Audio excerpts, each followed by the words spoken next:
All right. Good morning, everybody. Good morning. Morning, everyone.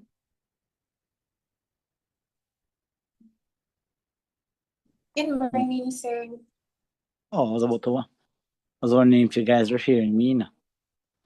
All right. Morning. Mr. Tritson, morning.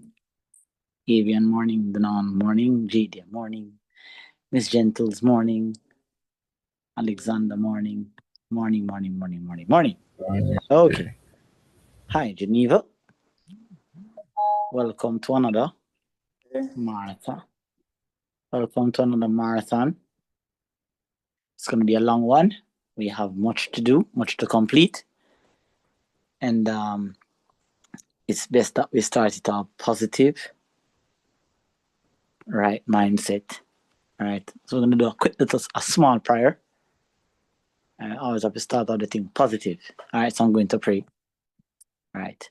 So, most kind of righteous and heavenly Father, we just want to thank you for bringing us here this morning as a group of students that have similar goals, similar end goals, and we are here to engage in a class that has a level of difficulty and complexity.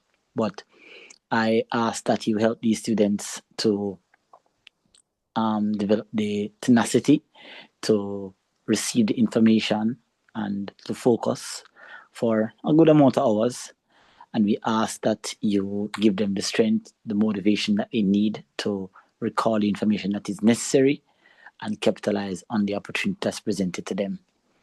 I ask also for your guidance that I may deliver the teaching clearly for the students to understand, and so we can push forward and take one more step closer to our end goal. All right. So I just ask Father God for also personal guidance for these students as they traverse on their journey each day, each week, and pray that we all come out successful. I ask these mercies in your name, I pray. Amen. Lovely. Amen. All right. Good morning, everyone. Morning. All right. So we are going to kickstart. I know I'm having a little bit of charging. I don't know why. I hope it doesn't interrupt my recording today. I'm hoping it doesn't. All right. So we are going to kickstart. Today, our paper will be, as you can see, probably on the screen by now. You should see that we are going to be engaging in, oh my gosh, what is going on? Okay, good. So we're going to be engaging in this paper today, May, June 2022. All right. All right. Now, before I actually start, I think this came across my mind yesterday.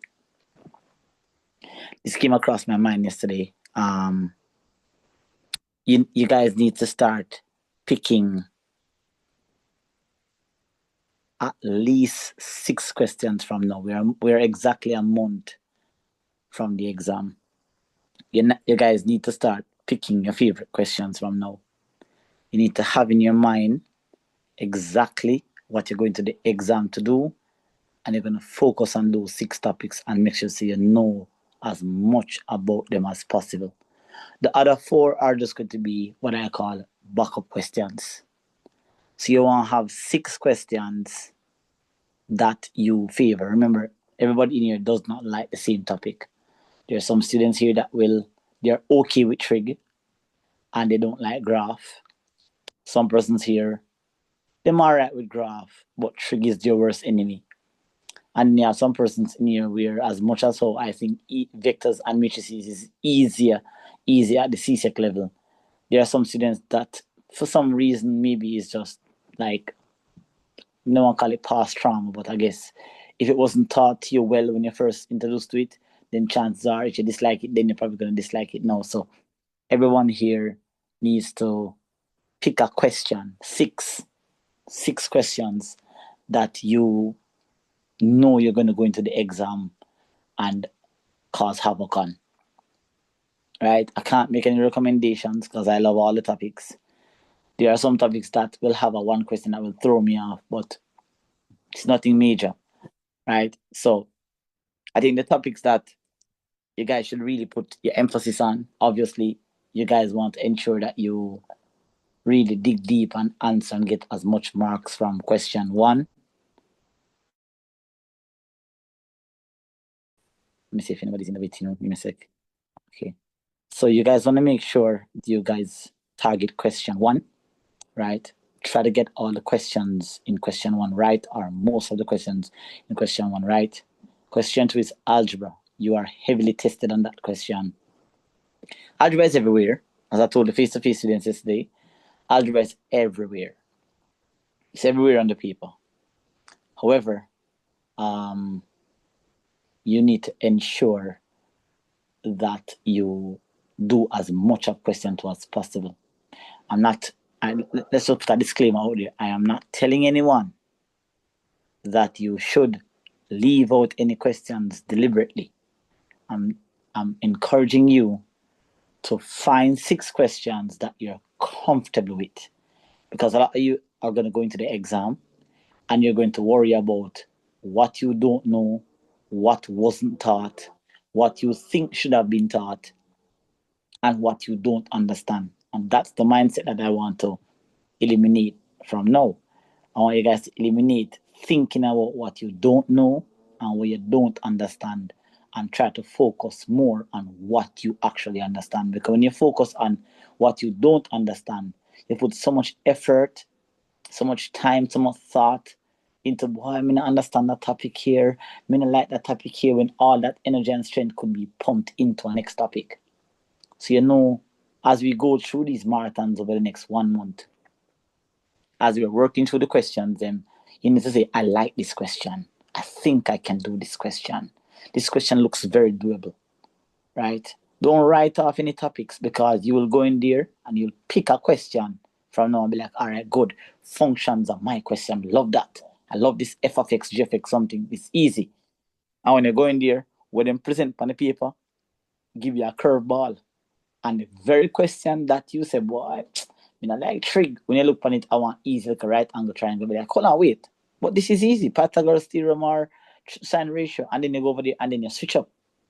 So you don't want to do that. You still want to bear those topics in mind same way. But as you inch closer and closer to the exam, what you want to do is you want to ensure that these 6 questions are my baby. Pick these 6 questions. They are my baby. And I'm going to go into the exam and I'm going to nail these 6 questions to the cross. And then the other 4 are going to be like backup marks, just in case you get anything wrong in your 6 questions. Those other 4 questions will add on. And as we discussed in the first marathon, your target points is 60. 60 points overall in the paper 2.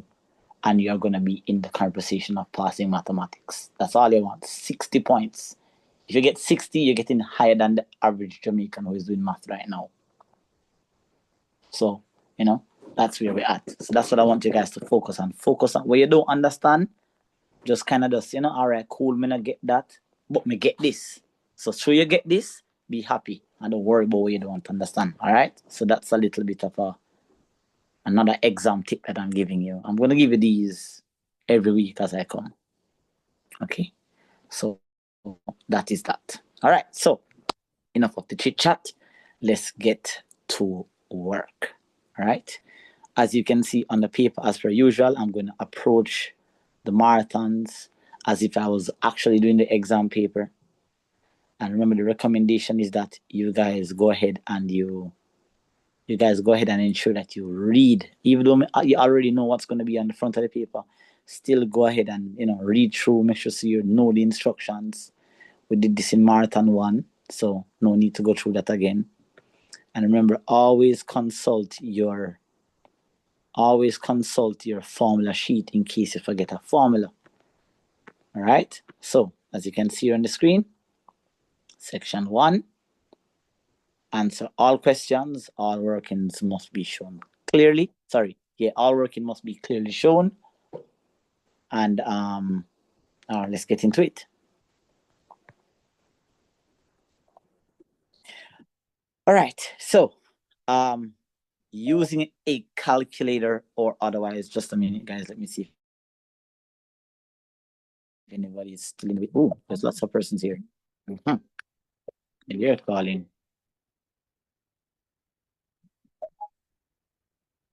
All right, lovely. Okay, so guys, remember that we stop at 12 and we come back at 1 and wrap up. Okay. All right, so let us begin.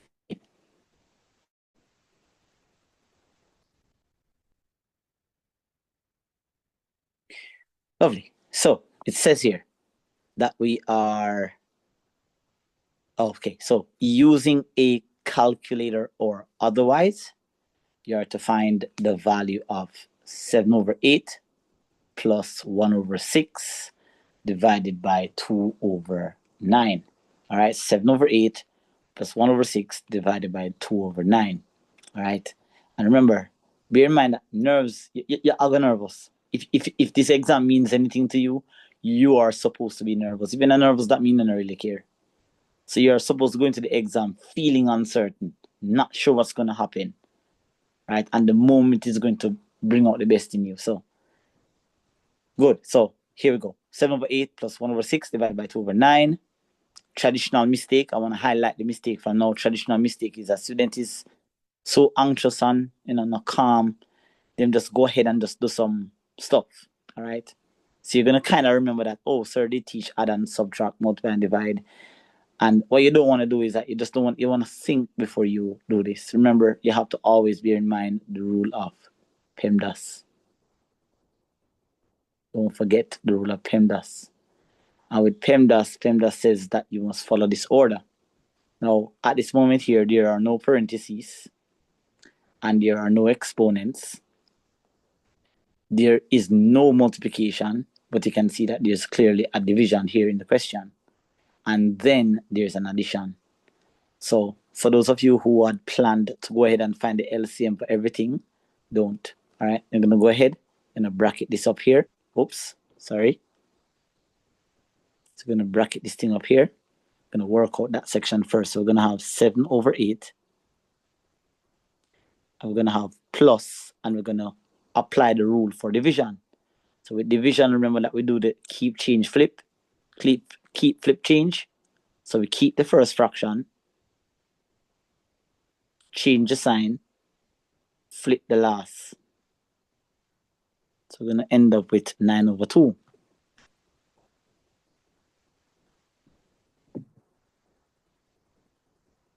All right. And then now, once we have that now, we can go ahead and multiply. So the division is now gone and the multiplication comes back. So when the number that can go into 9 and 6, so we can say 3 into 9 goes 3 times, and 3 into 6 goes 2. So we're going to end up with 7/8 plus 1 times 3 is 3, and 2 times 2 is 4. So we end up with that part of the problem now. Now we can go ahead and find the LCM. LCM for this fraction is 8. LCM meaning that the lowest number that can go into, that 8 and 4 can go into. All right, so 8 into itself goes 1 time, and 4 into 8 goes 2 times. Therefore, we're going to end up with 7 times 1 is 7, plus 3 times 2 is 6. We're going to end up with a final answer here of 13/8. Now, it says exact. It's a reason why them put the word exact in capital and everything else in lowercase, because exact value is not 13/8. That's not an exact value. The exact value is going to be 1 and 5/8. That's the exact value. So if you're expecting Csec to write the question and to say to you, write your answer in a mixed fraction, think again. They're not going to ask it. They're not going to do that. Okay? Exact value. Pay attention to how, well, you're not going to have the time to pay attention to all these keys. That's why in the marathons, I'm showing you all of these things that are there. Csec talks to you a lot during the question, but you just don't know the cues to look for. So why is it that the word is in? Why is the emphasis on exact and it's not on any other word, right? Because they're trying to tell you that the word exact means to convert to a mixed fraction. if in fact it can be converted to an extraction. Okay, lovely. All right, trust that everybody's clear on that one. Let's move on to the next question. All right, another thing that I highlighted with the face-to-face students yesterday was that it's important to show working. Show working, guys. Don't just punch the thing on the calculator because you can't bother. All right, so go ahead now. Even though it's very easy to go ahead and type it on the calculator and get the answer, and even though it's just a single 1 mark, still show them that you understand what you need to do. So for this one, I'm going to go ahead, I'm going to say 8, then I'm going to work out what is 0.4 cube. Now, for those who don't know where the cube button is on your calculator, if you're using a phone as your calculator, you need to quickly snap out of that habit now because you can't go in the exam with a phone. So therefore, getting too comfortable with the phone now, you need to get a calculator ASAP. So you can familiarize yourself with the square button and the square button. So I'm going to draw them on the screen here for you. So here, this is our number. This is our button that we use to raise a number to a power. These buttons here, if you see them on your calculator, then you know those are your power buttons. So sometimes you see a button with a little arrow pointing up, or you see a button that says y to the x. Depends on the calculator, y to the x. Oops, sorry guys. Need to get a different style of spelling. Sometimes you'll see a button that says y to the power of x. So if you see that on your calculator, that's your power button. Obviously, your square button is going to say x squared. And your cube button is going to say x cube. And look above it now. Look above each of the buttons. Do you see some writings on top of your calculator? Enter you want to access the writings that are above the buttons on the calculator. You're going to press what is called a shift button. It is the button that is to your top left. So if you press shift and you press the button that has the thing that you're looking for, it will access the other functions that are on the calculator. So try to get familiar with your calculator, guys. Please, please, please. Getting these questions incorrect in exam, all because you don't know what to press, is unforgivable.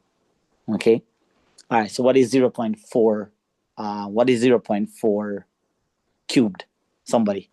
Let me grab my calculator as well. 0.064. 0.064. All right, and then now go ahead now and process the answer. What is 8 divided by 0.064?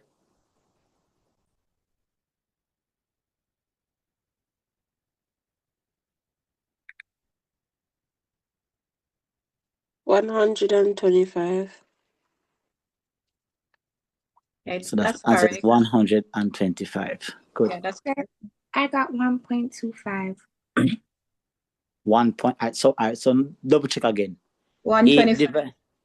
Yeah, sounds like 125 to me. So I need to check that again.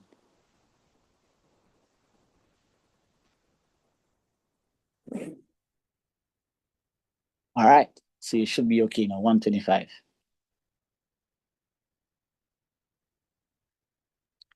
Lovely. So that takes care of that. So just take the time and warm up.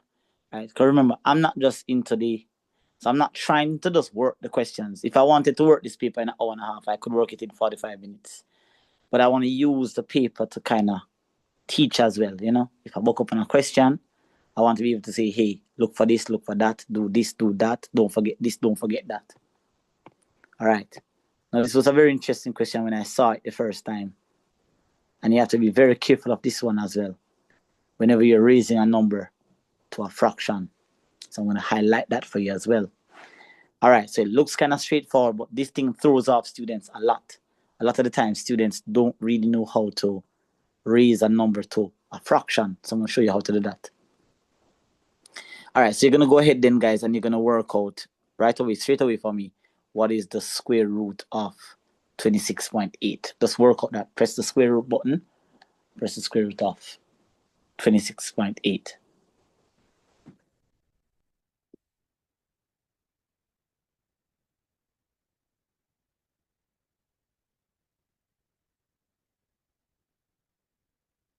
Guys, are you a class now? I'm not work it out, you know. I'm not going to do it for you. I get 5.17, sir. Pardon me? 5.17. 5.17. All right, now you see this thing here? I'm going to pull up my calculator to show you what's going on. 2.5 raised to the power of 3.2. Watch this now. So for my calculator, I'm going to grab it here.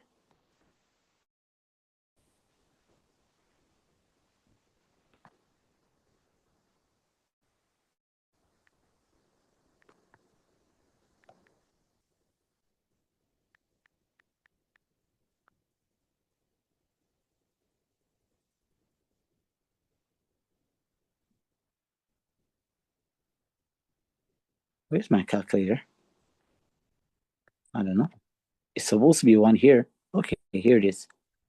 All right, so pay close attention to what's going on. This is a digital calculator, right? So you're going to see majority of the functions. Now, 2.5, right?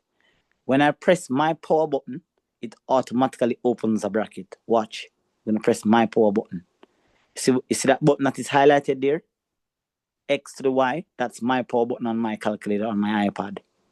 Right? You guys have your own power buttons. Now, when I press that button, I'm then going to open a bracket now. If I don't open the bracket, all right, so hold on. Sorry, let me just delete that. Give me a sec. So 2.5, I press my power button. Then I'm going to press 3 divided by, is it 3 over 2? Yes, It's 3 over 2, sir. right? All right, so 2.5 raised to the power of, so let me just go on again. Hold on, give me a sec. So 2.5, press my power button, 3 divided by 2. You see what happens? The calculator cubes the 2.5 and then divided the result by 2. If you don't insert a bracket, you might ask the calculator to do something other than what you intend. So when you're raising a number to a fraction, what you want to do is you want to say 2.5, press the power button, then open a bracket so the bracket can contain the 3 divided by 2. And you close the bracket like that. All right? Then you press equal. You get 3.952. All right, so make sure you insert a bracket for the fraction part. Okay? So make sure that you can clearly see 2.5 and the 3 divided by 2 or 3 over 2 is raised to the power. It's a smaller version for the number. All right, so it's 3.952. So 3.952. So that's minus 3.952. All right, and then answer now, when you subtract those two, your answer should be rounded to 2 decimal places. Your answer should be rounded to 2 decimal places. So 5.17 minus 3.952.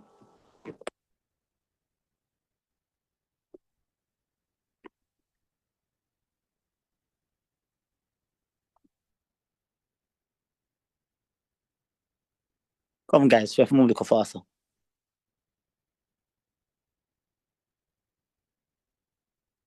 Guys, it's your class. Sir. If you want, yeah, go ahead. Morning. I'm not getting it, square root, right?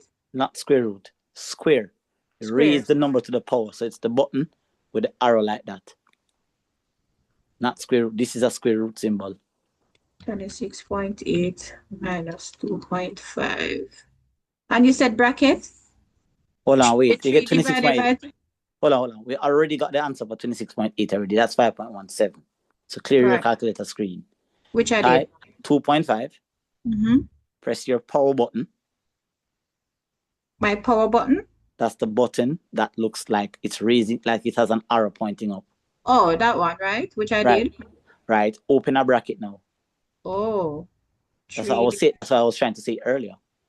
Okay. Press 3 divided by 2 and then close the bracket.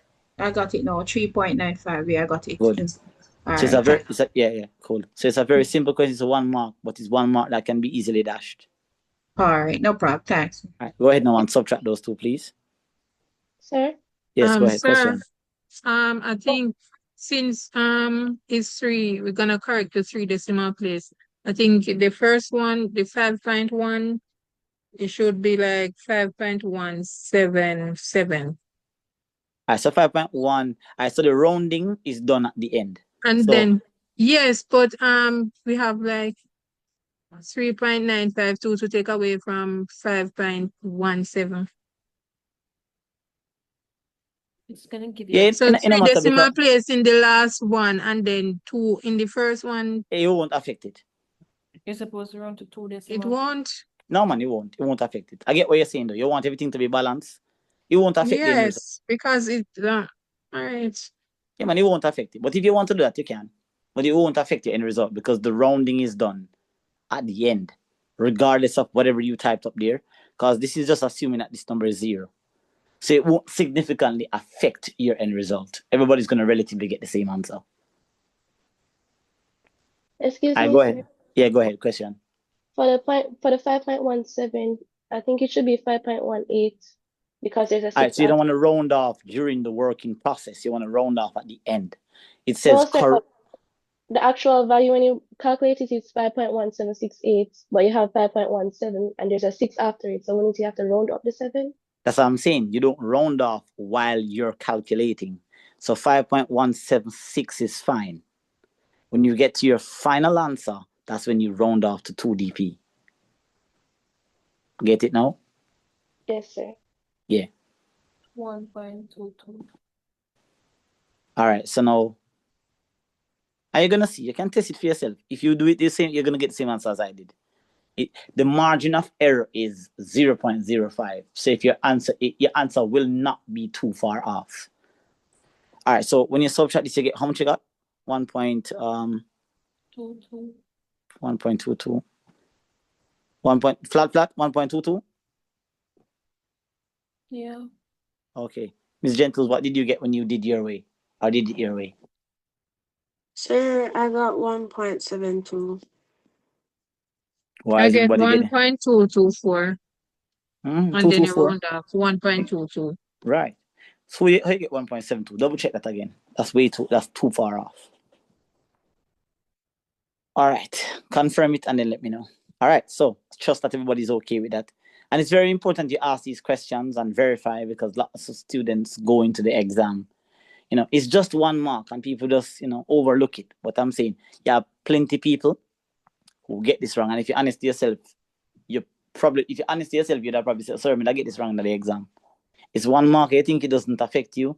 It shows. So, Go ahead. sorry. I still getting 1.72, but this time I got 1.724. Did you type 5.176 minus 3.5952 and you got 1.72? Is that what you're typing? Look at what you're typing. Because maybe they're wrong and you're right. I don't know. Oh, that's 9. I typed in 4. Okay. All right, good. Good. All right, lovely. Trust that there's no questions. Everybody get some clarity. Please ensure that you familiarize yourself with raising a number to a power versus square rooting a number. Please make sure you familiarize yourself with the buttons. Okay? All right, moving on. I'm going to get into the worded part of the question now. All right, so children go to a rodeo camp during the Easter holiday. Miss Reka buys bananas and oranges for the children at the camp. Now, we are told here that bananas cost $3.85 per kilogram. Miss Reka buys 25 kg of bananas and receive a discount of 12%. How much money does she spend on the bananas? All right, 2 marks. I think everybody should be able to work this out. All right, so we are told a couple of information here, so let's highlight that for you. So we are told here that the cost of a kilogram of banana is 3.85. And we are told that she bought 25 of that lot. Okay? But in addition to that, she was discounted at a rate of 12%. So first, what we need to do is to find out how much would it have cost her if she wasn't discounted. All right, so total cost is going to be equal to 25 multiplied by the cost of a kilogram of banana. That's 3.85. Work that out. Answer, please. Answer. 96.25. So I remember saying money I did, so give me 2 decimal places. 9.6. 96.25 Oh, it's 96. Okay. point. Yeah. So it's 96.25. Okay. So that's the amount of money that she would have paid before the discount. Now, I'm assuming that everybody in here knows what discount is. Discount is obviously a price you pay less than the stipulated value. So there's 2 ways to work this out. You can either say 12% over 100 and times it by the value that you get up here, which is 96.25. All right. You can do that instead. All right. And then when you get your answer, you're going to subtract it from 96, not subtract it back from 96.25. So go ahead and tell me now, what is 12 divided by 100 multiplied by 96.25? 96.13. Somebody can confirm it. No, hold on. When you put 12 over 100 times 96.25, you get 90 how much? 96.13. No, try again. All right. 1.55. 11.55, sir. 11.55. Yeah, 11.55. Sorry. All right. That's fine, man. Mistakes are to be made now, not on May 12th. Subtract this now. How much you got? 84.7. 84.7. $84 a money, so 84.7 what? The 70. Z 70. 0. 84.70. Lovely. 84.70. That's your answer.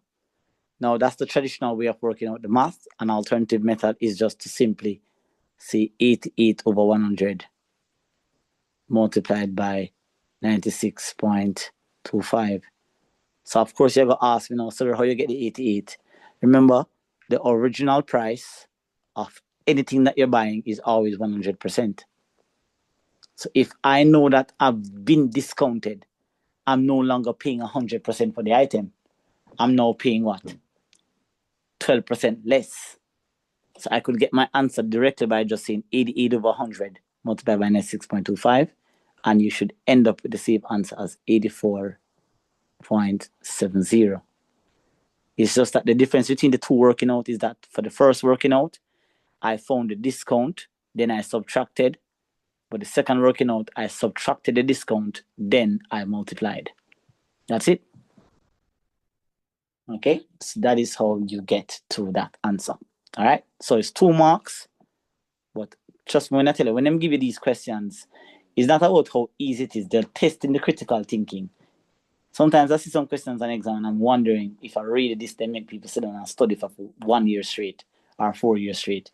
Imagine studying math for 3 years and at least them same can give you. It's deeper than that. It's deeper than that, right? Far, far deeper than that. You're testing for critical thinking. All right, moving right along here. I don't think anybody has any questions. I don't think so, but if you do, please ask. I'm not seeing the chat, so if you have questions in the chat, I can't verify. I can't see. All right, next question says, Miss Reka spent $165.31, and this is inclusive of sales tax. So this part now, I'm not going to ask if you guys remember when I taught this, because some of you are going to say yes, some of you are going to say no. Some of you are going to be like, oh, sir, I missed the class, so let's not have that conversation. So let's just highlight what this is now. This part is a big throw-off for students. People get this question wrong just because of that one line. Just because of that one clause.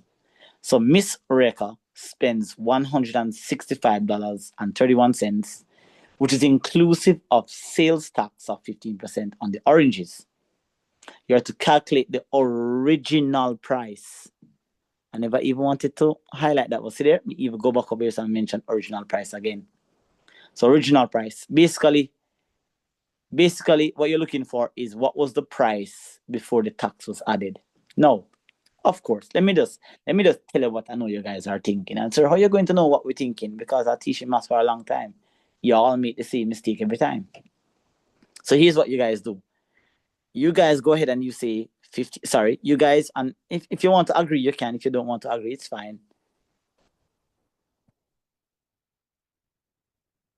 Give me a sec.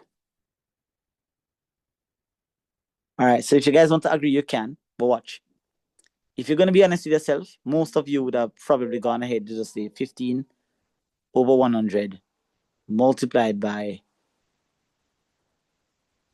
165.31, right? And then somebody go ahead and tell me what the answer is. I want to make sure that I highlight what you would have done. So I tell us if you don't do it. So if you do it and it costs you, you can't say you weren't warned. All right, so when you calculate it at 15%, you will get $24.79. But $24.70 how much cents? $79. $24.79. Yes, sir. Yeah. All right. Continue. You were saying? I'm saying the original price would have been $190.01. So you're adding it back to it. Yes.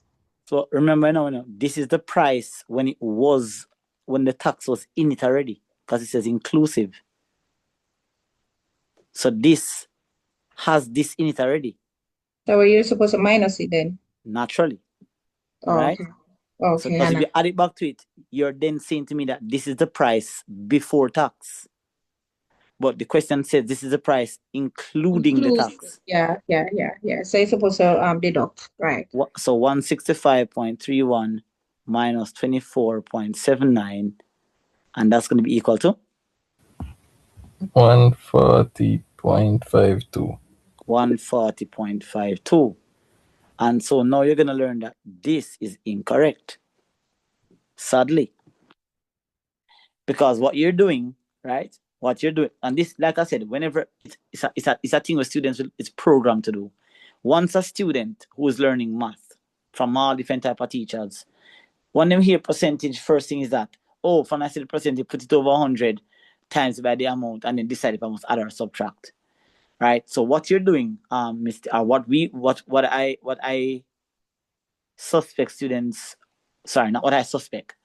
What students are doing, what you're doing, you see, is that you're finding 15% of something that already contains the 15%. That's going to make your answer slightly shorter than what it's supposed to be. So you're robbing yourself a couple dollars or a couple cents, right? Couple dollars, I'm going to say. So then you might be saying, then, sir, me do it that way. You tell me, of course you're wrong. You're very, very wrong. Because here's the setup. And if you read it again, let me just erase this. Here's the setup. The setup is this. You are told, all right, and this is not, you can't blame maths for this. You have to blame the English language or the comprehension. You're told that Miss Reka spends, she already spent the money. So Miss Reka spends 165.31, but the money she spent already contains the 15%. That means when Miss Reka spent her money, she never spent 100%. She actually spent 115%. That's the amount of money. Whenever you pay taxes, people, you're not paying 100%, You're paying the original price of the item plus the tax. So this 115% is when I added the 15% to the 100. And that 115% is what's equivalent to 165.31. Now, in order for you to find 100%, you have to find 1%. Because if you don't know the cost of one item, how are you going to calculate the cost of 100? So since you can confirm that 115% is in fact equivalent to $165.31, then 1% must be equal to 165.31 divided by 115. So how much you get when you do that now?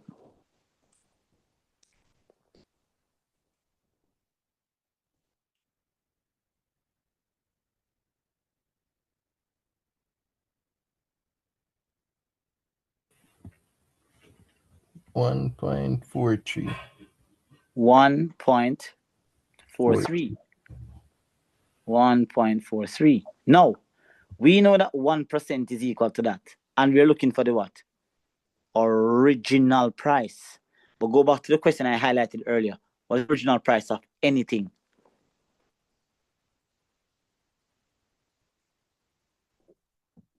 What's the original price of anything? 100%. Good. So therefore, if 1% is 1.43, then 100% must be equal to 100 times 1.43. And you're going to find that the answer is 143. So you see what happens? You're robbing yourself what? Or you're assuming that you're paying a couple dollars less. You're robbing yourself right now $2.48. So this difference here doesn't sound like a, well, sir, the answer close. Think that just give me half mark. No.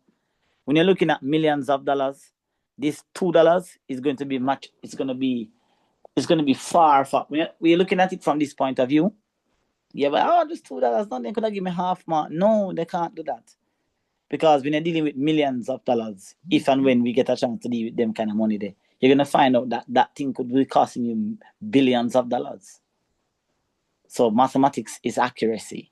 Okay? All right, so I hope you guys get that. Please look out for these words, inclusive and original price. You should see familiarize yourself with those. Okay? So I'm highlighting what you would have done, and I'm imploring you not to do it. Approach it this way. All right? And it doesn't matter, it doesn't have to be with tax, it can be with discount as well. Because if it had said Miss Reka spent $165.31, which is inclusive of discount of 15%, then this would not be 115. What do you think it's going to be? What do you think I would put there? If it was a discount question, as opposed to putting 115, what do you think I would put there?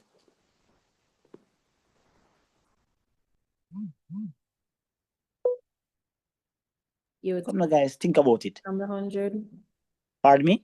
You'd have to take away the 15 from the 100. That is absolutely correct. That is absolutely correct.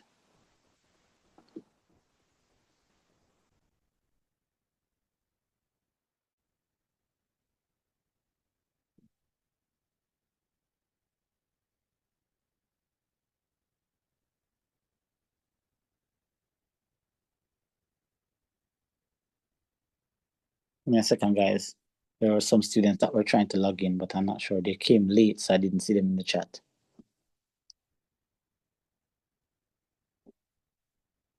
All right, Kalu, Hush. Sorry, I didn't see you in the chat. You probably came late, and I started at 9:20, so that's why I didn't see you. My bad. I'm not gone too far, though. Morning, Joshua. I'm not gone too far, though, so no worries. All right, so please make note of all of those, ladies and gentlemen. Look at the mistakes that are very common, so we don't rush through them. All right?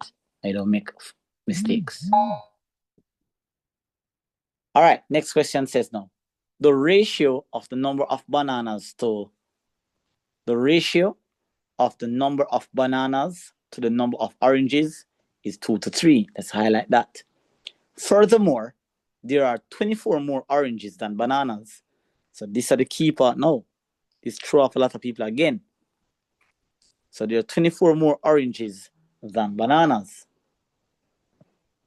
So now, the ratio of the number of bananas to oranges is 2 to 3. Furthermore, there are 24 more oranges than bananas. You have to calculate the number of bananas Miss Reka bought. It's 2 marks. It's very easy to make an error here. All right, let's go back to ratio a little bit.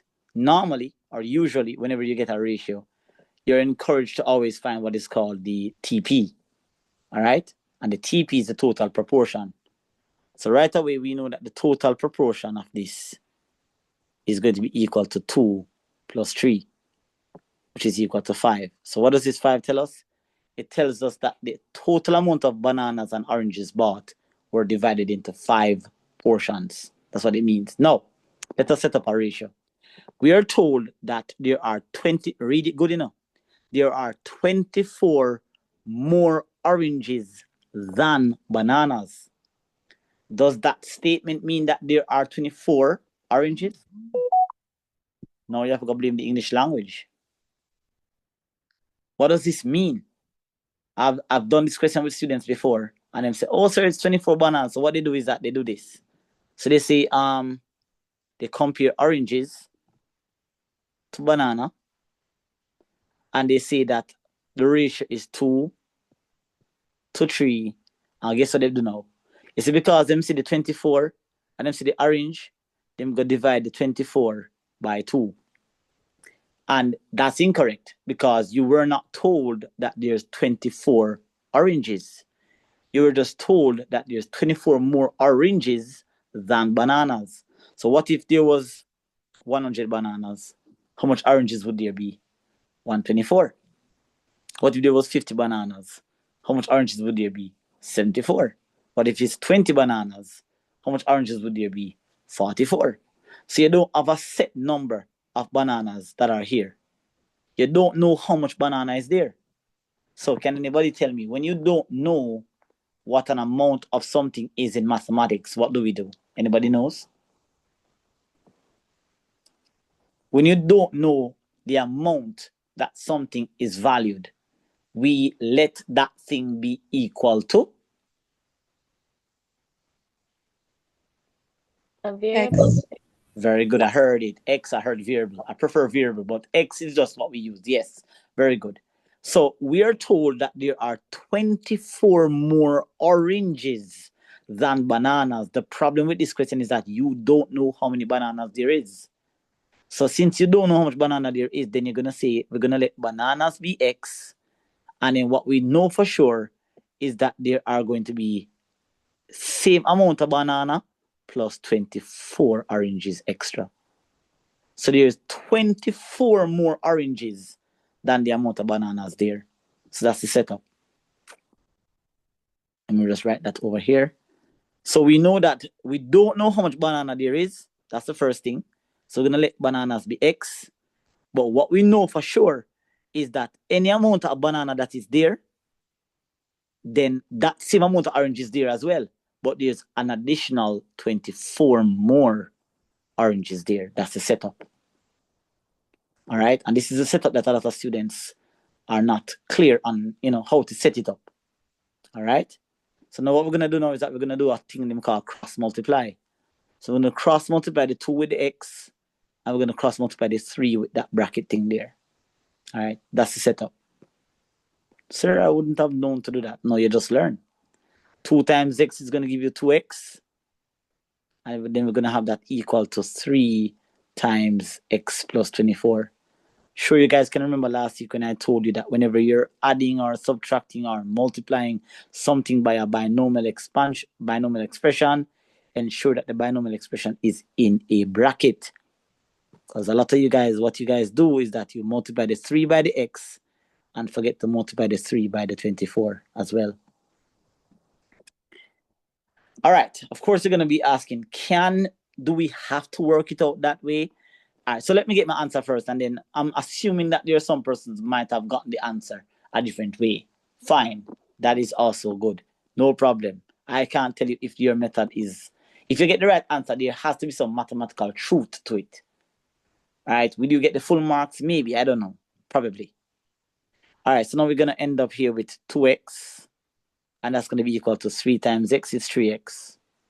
Remember, anytime you see something outside of a bracket, use it to multiply what is on the inside.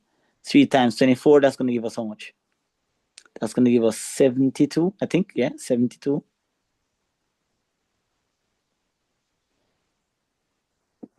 Should I say this right? I am, man. Yes, sir, it's correct. Hold on there. Read this again. I think I may have overread the question. Hold on. It says 24 more oranges than bananas.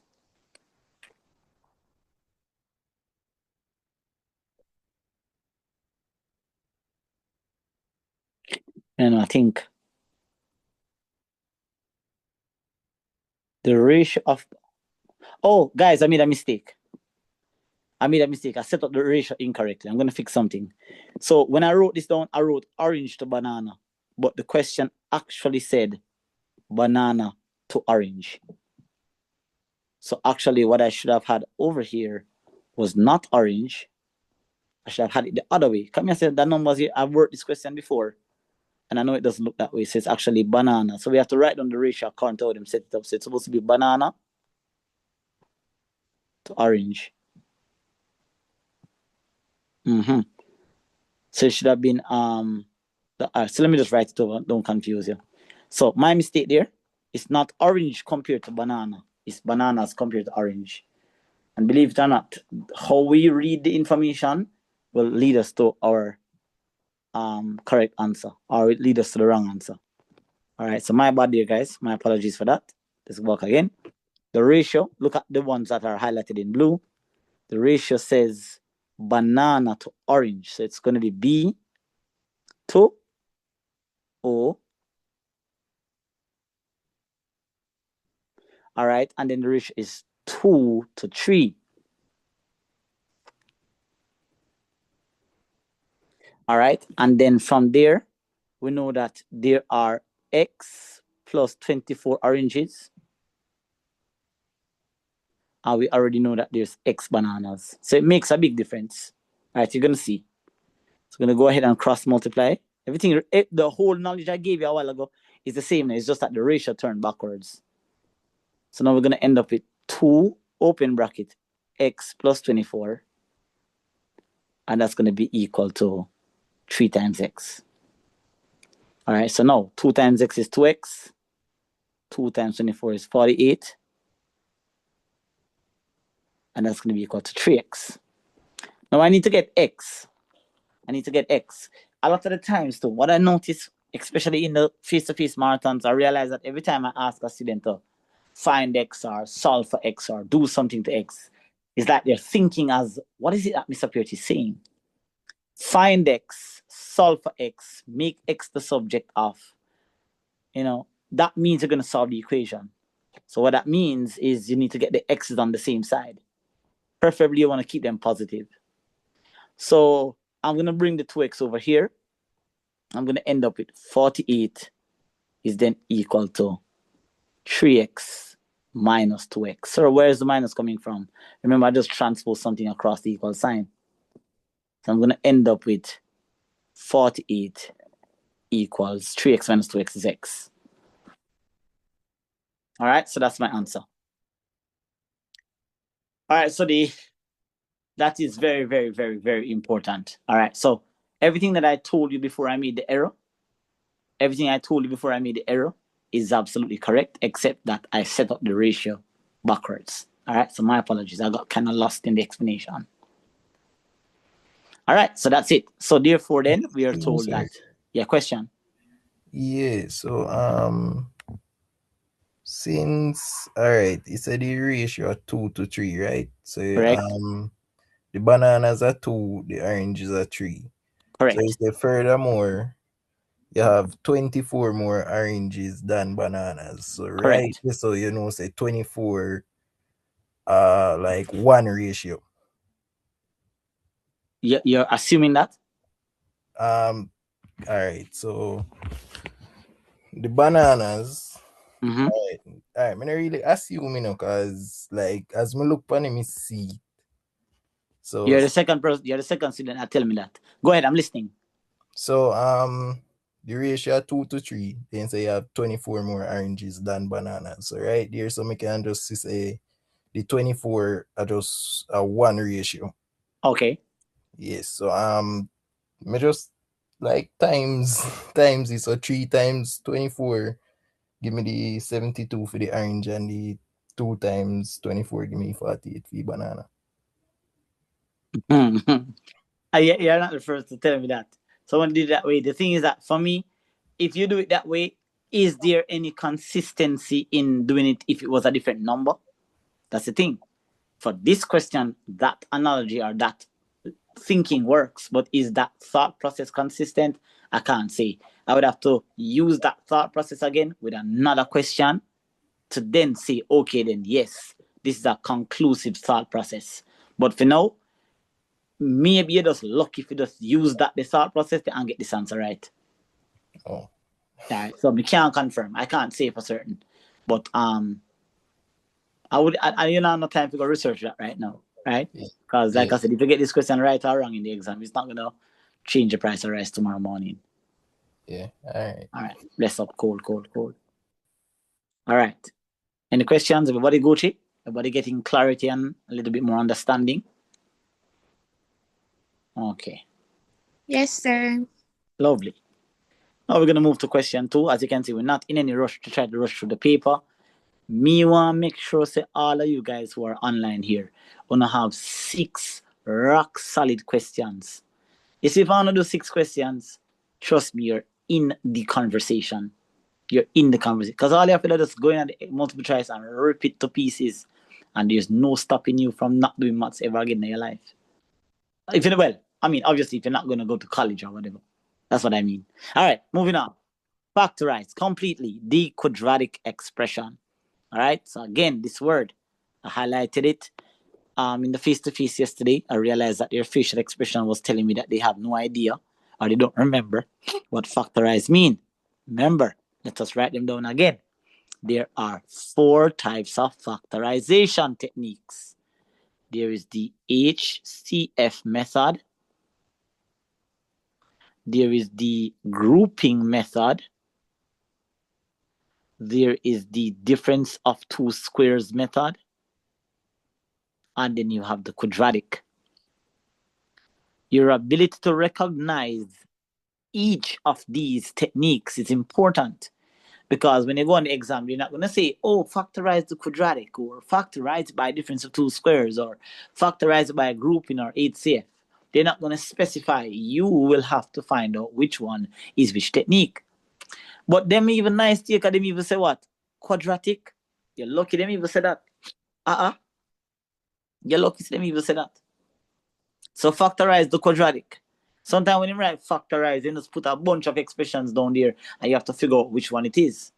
So factorize the quadratic expression. All right. Assuming that you all remember or you can recall when Mr. Peart said you're going to multiply the first term by the last term. Not true? Yeah. And then you're going to get what? 20. Obviously, now we're going to break up the 20 into what?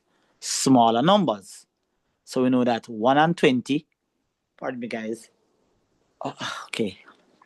So 1 and 20 will give us 20. Sorry, guys, I'm about to sneeze. So, give me. Okay, good. So 1 and 20 will give us 20. We know that 4 and 5 can possibly multiply to give us 20. Not possibly, will multiply to give us 20. And we know that 10 and 2 will multiply to give us 20. All right? So now, we need to choose, listen again, guys. We need to choose the pair that will either add or, and if I say and, you know, it can either add the numbers them to give you back the middle term, right here. Or if addition doesn't work, you can subtract. Now, if you look at 1 and 20, there's no way, or there's no math you can do to 1 and 20 that will produce negative 9. And there is no math that you can do with 10 and 2 to possibly give you negative 9. So by process of elimination, it has to be 4 and 5. But here's where you guys get caught. You immediately see that 4 and 5 can work, but you're not thinking about the signs. You go ahead and you go say plus 4 and say plus 5 and not realizing that this is plus 9. And I'm not looking for plus 9. I'm looking for what? Minus 9. So if it's plus 4 plus 5, that gives you plus 9. What do you think I'll give you? Minus 9. If plus 4 plus 5 give you plus 9, what gives you minus 9? Minus 4, minus 5. Very good. Minus 4, minus 5. That gives you minus 9. All right? Lovely. So now, once we have made that decision to choose this pair as our factor to go in the middle, we're then going to rewrite this term here, 5x squared. Then we're going to replace the negative 9 with the thing that you just circled, which is going to be minus 4. No, I'm going to put minus 5 first. minus 5, then I'll put minus 4. Yeah. I know what you're going to ask me. I know what you're going to ask me, so I'm going to answer it before you ask me. Sir, does it matter where I put it? No, it doesn't. But because of experience, I know I have an idea of where to put my numbers so that my factoring becomes easy. The reason why I put the 5 first because I see a 5 here. And I put the 4 last because I see a 4 here. So I like to put the numbers then beside the terms that are common, right? So that's why I put it there. But it doesn't matter if you put the minus 4 before the minus 5, you're still going to get the same answer. All right, so now I'm going to go ahead. I'm going to place these in a pair of brackets of 2. And then as much as how you don't see any factorization by grouping question, factorizing a quadratic expression requires the other 2 techniques. You need to know how to factorize by HCF, and you need to learn how to factorize by grouping. Give me a second, guys.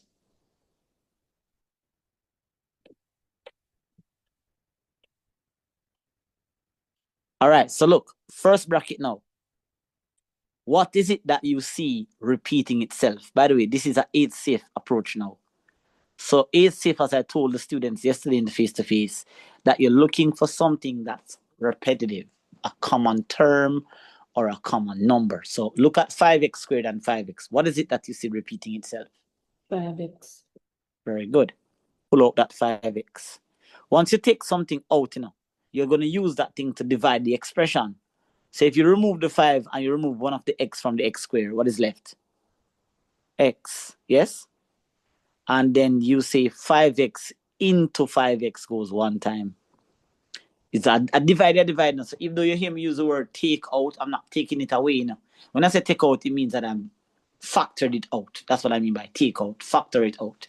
And you're going to use the divide, all right? Now, we know that what is in this first bracket automatically, without a shadow of a doubt, has to be in the second one. So you don't need to even think about what goes in the bracket. All you need to do now is to find out what is common here. Minus 4x and 4. What is it that you see repeating itself? 4, sir. Negative 4. Put back your minus sign. Right. Open the bracket so you know, so what is left here is just x minus 1. All right? Now, since as we have that, notice what is in the bracket is the same. X minus 1, x minus 1. So those 2 terms are going to be common. We're going to write those in a separate bracket by themselves. And then what we do now is that because this is common and this is common, what is left is what? 5x minus 4. And your expression has been factored. Okay? So if you need some additional run through on this again, I have a specific tutorial that's specifically designed to explain the step-by-step process of this. You just have to request it. All right. If you search my channel, you're going to find 400 odd videos. It's hard to search through just to find this here. So you just ask me and I'll send you a link on this. If factorization is a challenge for you, you just need to spend 45 minutes and work on your factorization techniques. Okay? All right. So that takes care of that. No questions then. I don't think there's any question. Any question? No? Okay. Lovely. Wonderful. Now, here's the part that I like, right? The part that I like and the part that catches students. It throws you off. Look up how much marks it worth. 1. People, you see when a question is worth 1 point in an exam, it's not no bugger working out. It's nothing that you're going to require Einstein to help you with. No. You know what the key in this question is? Is the English language is so important when it comes to mathematics. Is that subject, is that language or the English language? I don't think it's English because everybody in here can read. I'm assuming everybody in here can read. It's the comprehension. So a lot of students are not exposed to how to comprehend the questions, right? So this word here is not a very common word that we use in our everyday language. So when you see that word, you ignore it. It's like it doesn't mean anything to you. But what this word means is as a result of what was just done.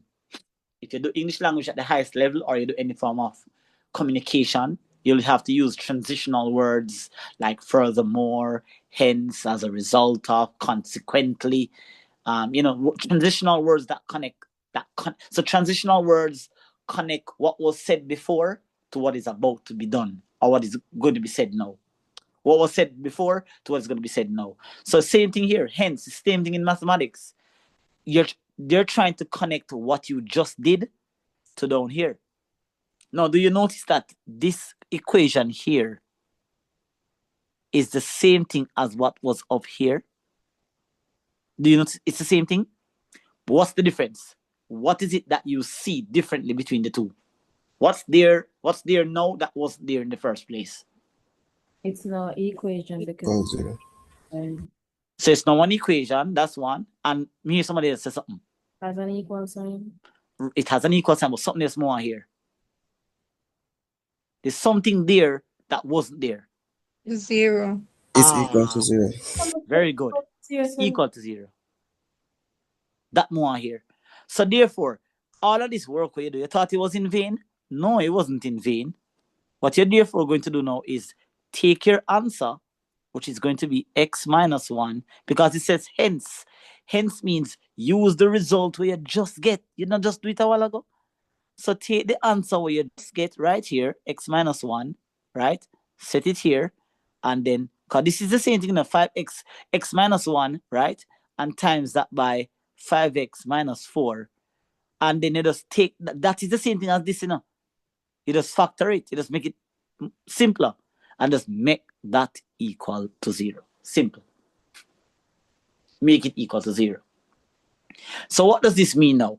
This simply means, guys, that it's either this bracket is equal to 0 or this bracket is equal to 0. In mathematics, we just simply say make each bracket be equal to 0 separately. So what we do is that we just simply separate the brackets now, right? And we just simply say x minus 1 will be equal to 0, or we say 5x minus 4 is also equal to 0. One of them must equal 0. The only way you can multiply two things, the only way that you can multiply two things and get 0, one of them must be equal to 0, or both of them must be equal to 0. And that's the only way that's possible in real life. All right, so therefore, to solve this now, bring over the 1. X then is equal to positive 1.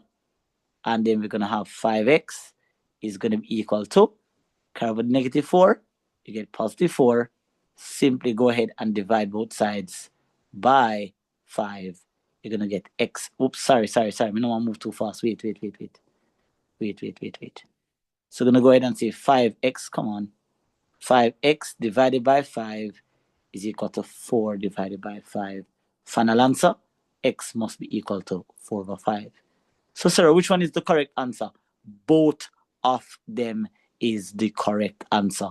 Both of these numbers, if substituted back into this equation up here, when you work it out, if you put 1 here and here, you're going to get 0. If you put 4 over 5 here and here, when you work it out, you're going to get 0. You don't have to prove it. Prove it one next time. All right? So that is what's going on with this question, guys. So when you see these questions, you just have to understand how to approach them. Okay? All right? So make some notes on that, make some jottings, and as you're doing your personal review, you know exactly how to approach these questions. All right? I don't think anybody's in the waiting room. I don't think so. No. All right, perfect. Lovely. All right, just that everybody's Gucci. Let us continue here. Now, another question here, 3 marks. Now, when you see one question in a 60 word 3 marks, best believe you're going to have to work for this, right? 3 marks, you know you have to go work for this. All right, and that means CXC is targeting multiple things. They're testing, they might test several areas. So now what we're looking at here is to make V the subject of the formula. Let's highlight this again. It's another key thing that many students don't understand what CXC is asking them.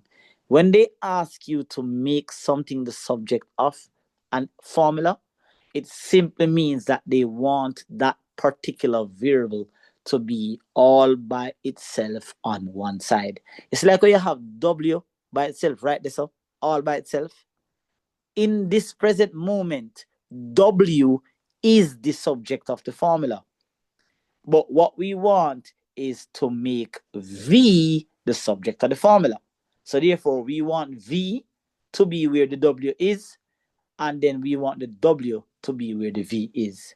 Oh, sir, that's easy, man. All I'm going to do is just write V here, and then just go back and write W here. You're a silly student if you think that you're going to do and get away with it. No. It can't work like that. Why would anybody give you 3 marks just to do that? That is nothing. All right. So make something the subject of. This is just another way of when they ask you to solve. Watch me now. This is another way of CXC asking you to solve, but you can't use the word solve. Why?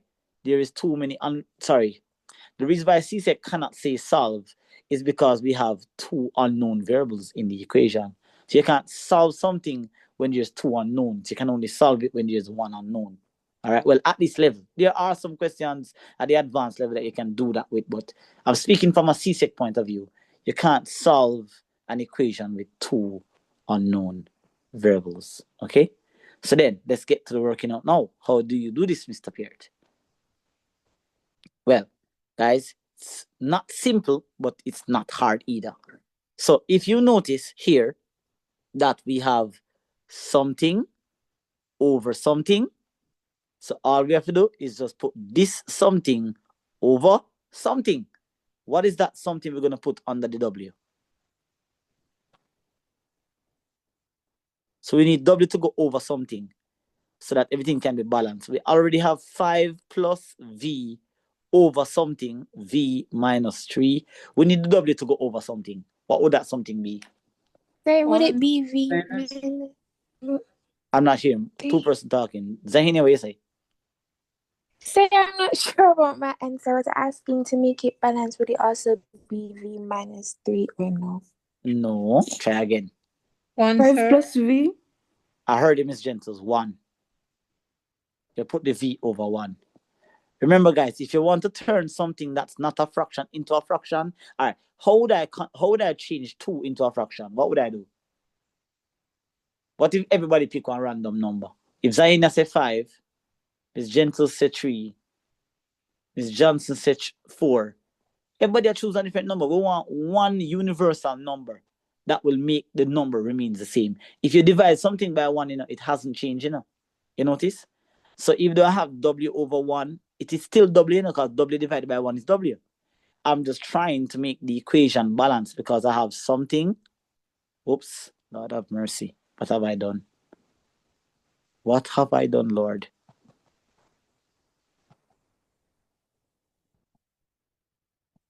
All right. So what I'm trying to do here, guys, or what you need to learn how to do is when you see an equation, right, and it kind of look off balance, meaning that you have something. What's going on, man?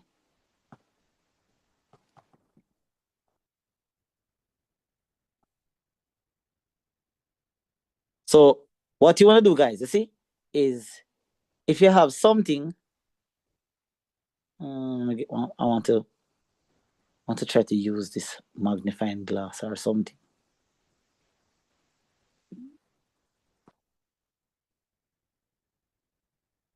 All right, so look here. You have this something here over this something. We just need to make sure that this something over here is over something. So once we can get that done, once you can have that happen, then all you have to do here is just simply cross multiply. Bop, bop. Okay? So remember now, these 2 things over here, they are binomial. So if you're going to multiply those something on the right by something on the left, make sure to them something in a bracket. So look now, we're going to have W. Getting confused with my markers. So we're going to have W, open bracket, V minus 3. Notice I have the V minus 3 in a bracket. You see, if I don't put the V there, J there, if I just write W, V, I'm going to forget to multiply the W by the 3. Sir, I won't forget. You will forget. When nerves take you, you're going to forget. So you need to work the math so that certain things is automatic, like you do it without thinking. All right? So you're going to forget. So you don't want to do that. Okay? All right, lovely. So we're going to go ahead now. We're going to say V times, W at the top times the V minus 3. That has to be in a bracket. And then I don't need to do this part over here because 1 multiplied by anything is going to simply be the same thing. All right. If you want to put 1 outside and put 5 plus v in the bracket, it's kind of like a waste of time because, 1 times anything is the same thing. All right. So now we're going to go ahead, boop here. W times v is wv, and w times 3 is 3w. Right. Normally we put the number before the letter. All right. So w times v is wv. W times 3 is 3w, and that's going to be equal to 5 plus v. Now, don't forget the goal, The goal is to make what? V the subject of the equation. So the objective now is to try to do something to get the v's on the same side. I need this v and this v, regardless if it's attached to the w. I want the v's to be together. So I'm going to end up with wv. Now, this v is going to come all the way over here, right? So that's going to become minus v. Sir, why minus?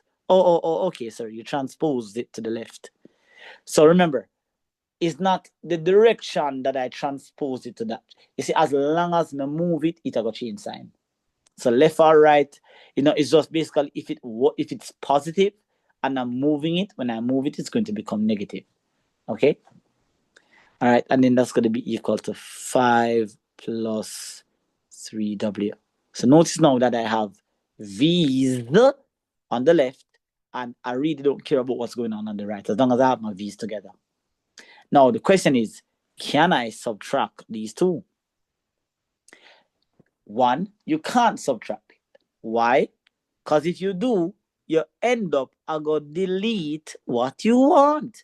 What's the point of trying to make something the subject and then deleting it? That's one reason. That's the reason why you can't subtract. But the main reason you can't subtract is that the terms are unlike.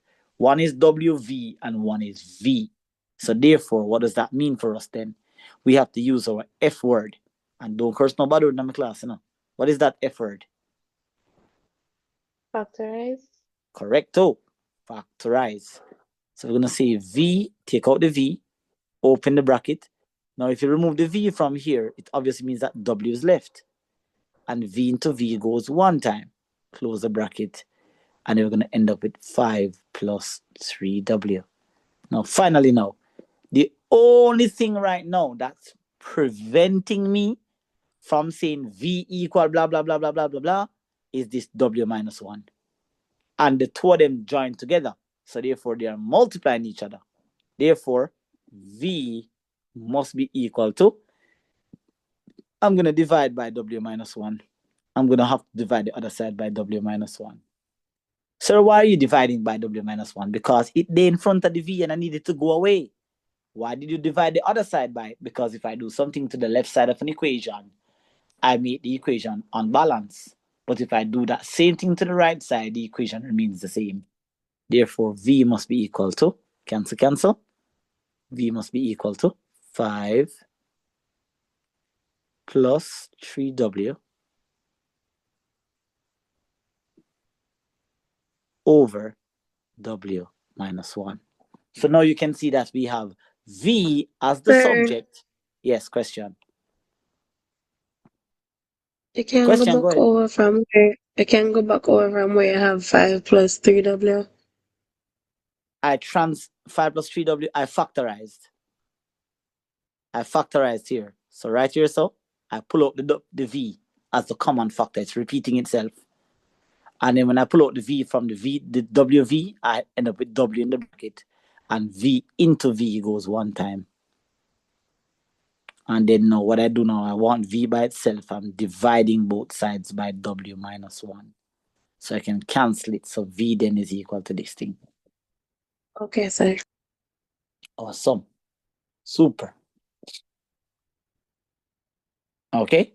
So that is how you answer the question. All right. Now, the reason why I'm taking this long to do the question is because I'm not just working the paper, but I'm highlighting some of the stuff that during the process of teaching this, it may have missed some of you. Some of you guys missed some of my classes as well. So it's an opportunity for me to really start teaching some of these topics again. All right. Lovely. No questions? Feel free to watch over the recording if you need more clarity on that. All right. Part C now.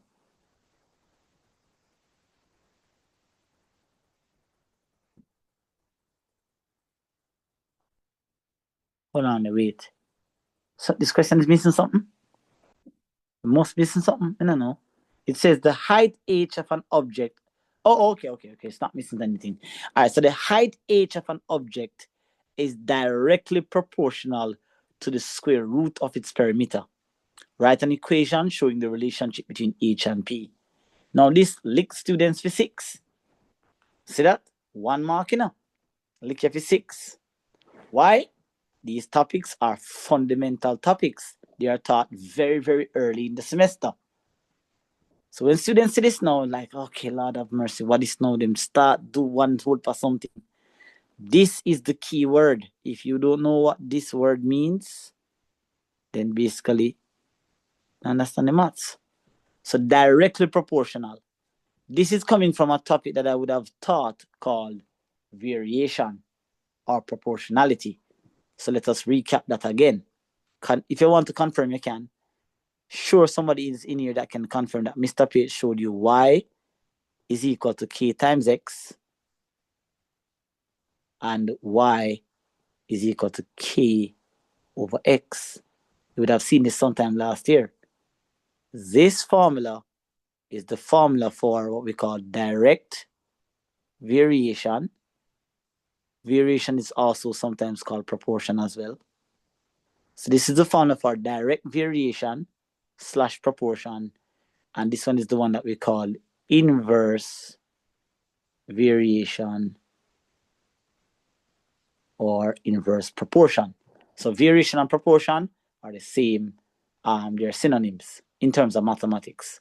All right. So which formula can't we use? We can't use this one because this one here is referring to inverse. The question specifically said what?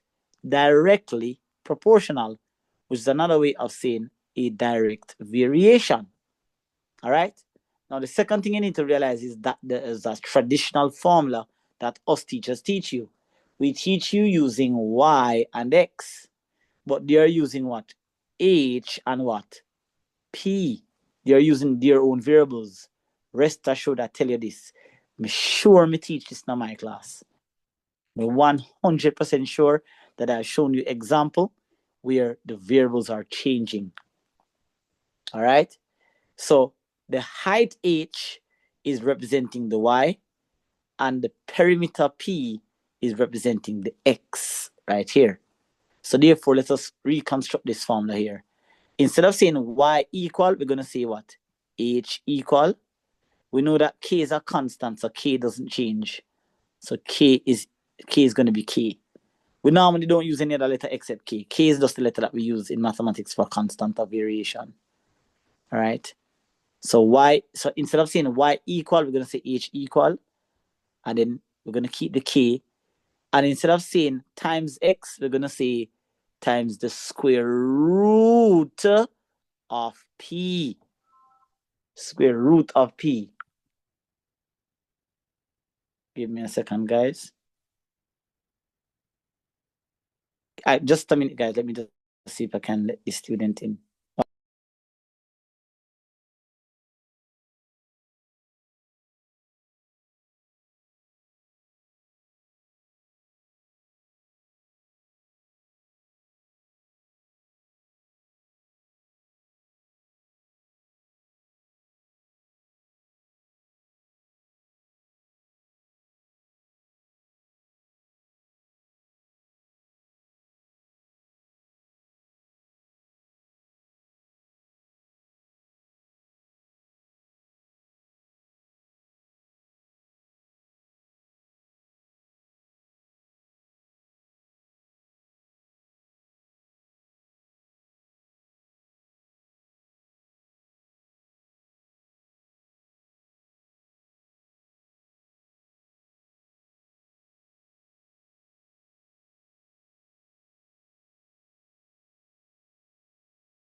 All right, guys, I'm back. My apologies.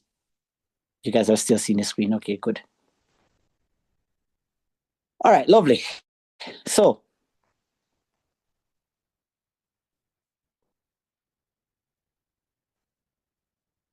restoring. Where's my working out? Oh my gosh. What happened? Let me take away all my working out. This is crazy. Oh, I hope it's not enough. All right, anyways, I think I was. So I hope you got. Oh my. I don't know where it is, guys. It gone. I don't know why them deleted. All right, that's why I don't like to pause the class because these things do happen. All right, anyways, I'm just gonna get to the answer. You'll see that you'll see it on the recording still, so it's fine. Back to this. So we were saying that apart from those stuff that I just explained, so we were saying y is equal to kx is the traditional formula, and then we have y is equal to k over x. We're not using this one, so we're gonna go ahead and we're gonna use, instead of saying y, we're gonna say h. We're gonna keep the k, and instead of saying x, we could say p, but they gave us the square root of its perimeter. Square root of its perimeter.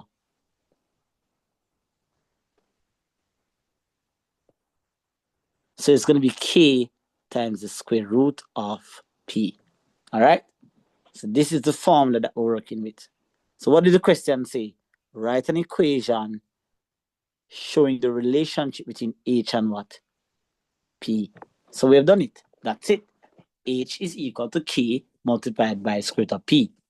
Again, remember k is a constant of variation. So that k comes in because of that constant of variation. So that's the relationship. So make note of that, ladies and gentlemen, folks. Make sure you understand what that is. So all right? it's k minus the square root of p?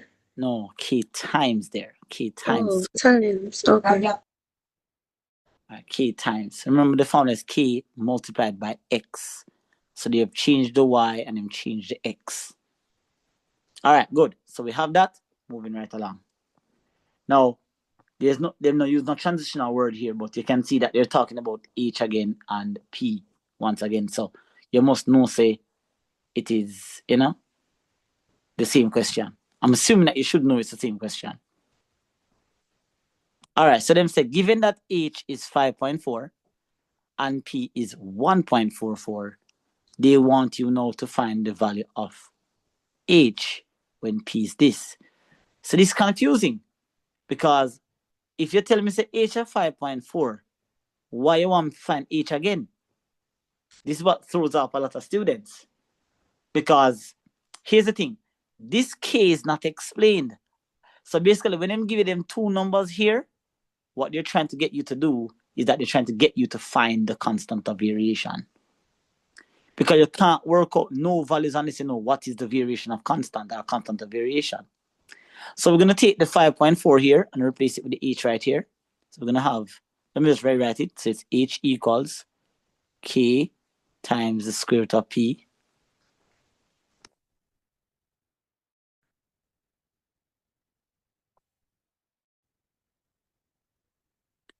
So it's k times the square root of p, right?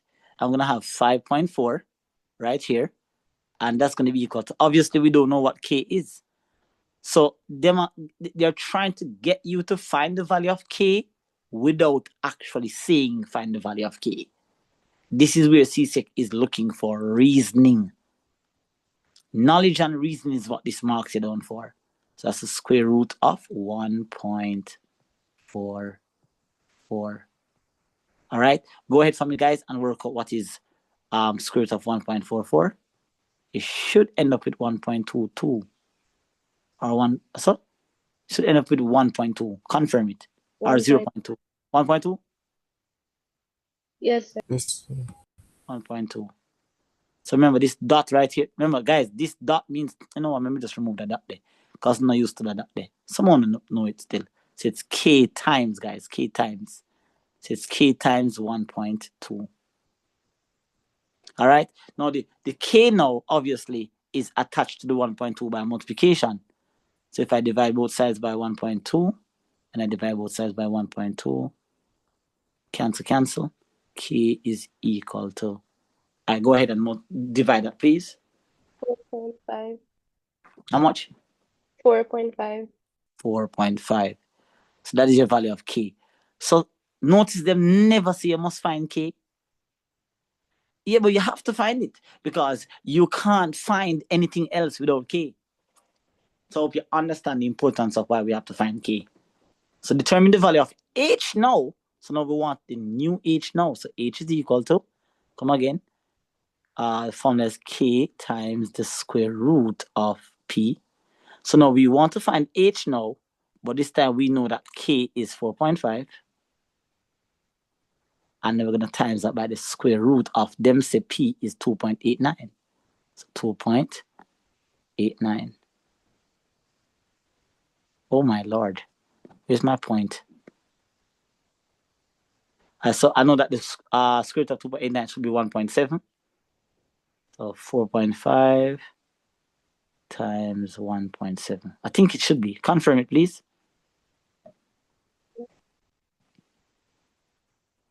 All right. So go ahead now. H is equal to, what you got? 7.65.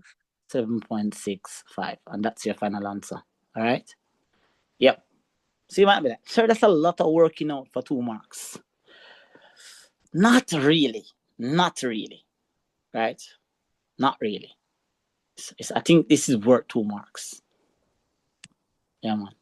You're really not doing a lot. It's just a lot to process because you don't learn it. But so when you learn it, you realize how fast you can do this thing. Right? So, yeah, man. So one of the aims of my marathons, guys, especially this year, next year is going to be better. Right? Because I'm learning a lot of different ways to teach students. One of my aim of my marathons is to ensure that going through past paper questions, you can go through 10 questions and don't understand nothing that the teacher. You ever watch a video yet? Or have a teacher teaching you something yet? And when the teacher explains, although you see him get the answer, you don't have no idea how this teacher get the answer. Students come to me all the time with that. So I try to make sure that every question I worked out is with intent. You understand what we're doing. All right? So hopefully that is working. I know that there's room for improvement, but I think it's working. All right. So now we're going to get to this question here, question 3. All right. No questions? Everybody Gucci? Yes, sir. Everybody Gucci. All right. So the diagram below shows 4 shapes, P, Q, R, and S on a square grid. Square grid is just another way of saying a graph paper. All right.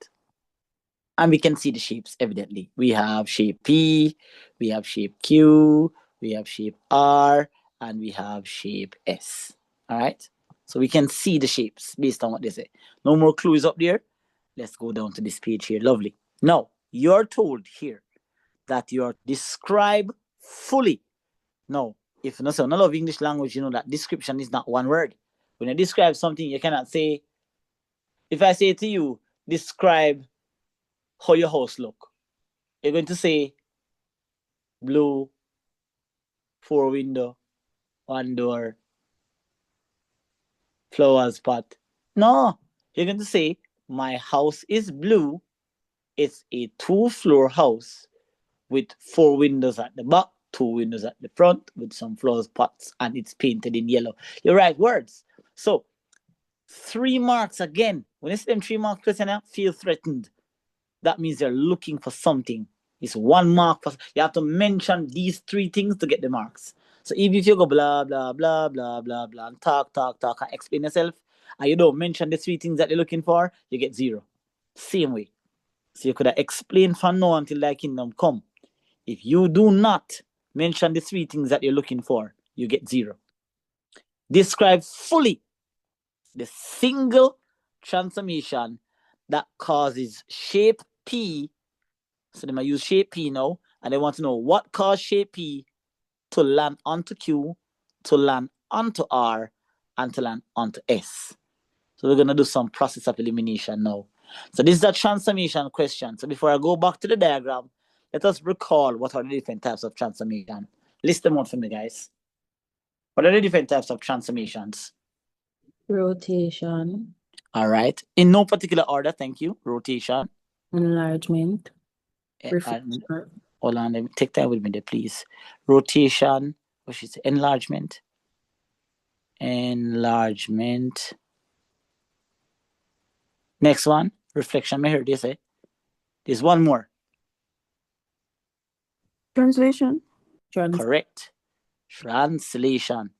So make sure you're familiar with the different types, not just the names, but make sure that you're familiar with the names and how them look when it takes place. Because in class, I taught you how to actually do the translation, do the reflection, do the enlargement, do the rotation. But I don't think I ever had the opportunity to show. I don't have enough time to teach it from that point of view. So now, as I would have told you, sure, we can find some sort of recording that says, when you go on the exam, they're going to give you the shape. Sadly, you won't be the one to plot the shape. You're going to be given the shape, and you're going to have to predict which one takes place. So first one them say is what? P onto Q. Hold on there. Was it that? It was P onto Q? Yeah, P onto Q. All right, so talk to me now, guys. What do you think? What do you think would cause P to be mapped onto Q? Based on looking at P and Q, do you think it's let's eliminate. Do you think it's an enlargement? If you were to make a guess, would you guess and say enlargement, P onto Q? No, sir. No, sir. And why you wouldn't say it's an enlargement? Because the size didn't increase.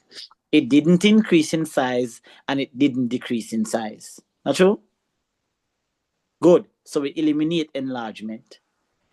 Could it be a translation?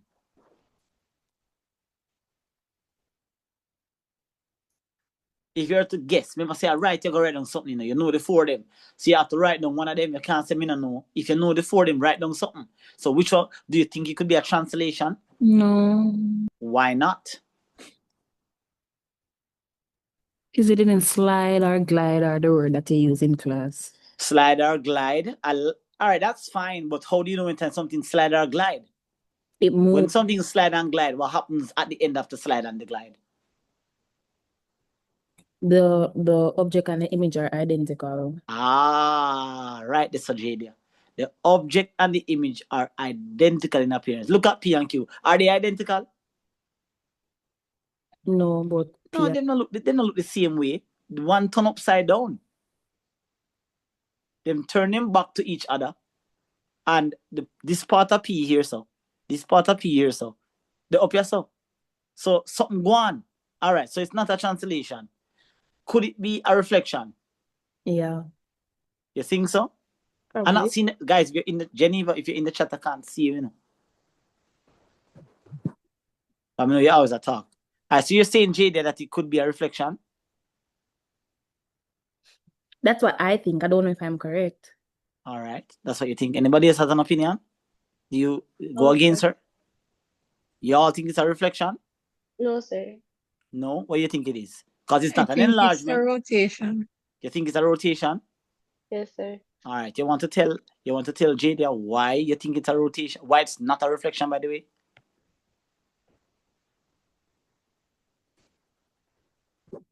Because you say it's not, If you choose rotation, you have to have evidence as to why you disagree with her.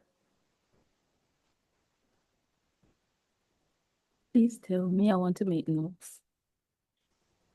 So they can just disagree with the young lady and then just left her. Right. If it was a reflection, it would be the same, like exact place and the grid, but opposite. It would be opposite. Right. No, Jada might argue and say, but sir, it's opposite. So look now, Jada. What's happening is that if it was a reflection, what would happen then, Jada, is that it would look, hold on, let me just see if we can minimize the size of the marker.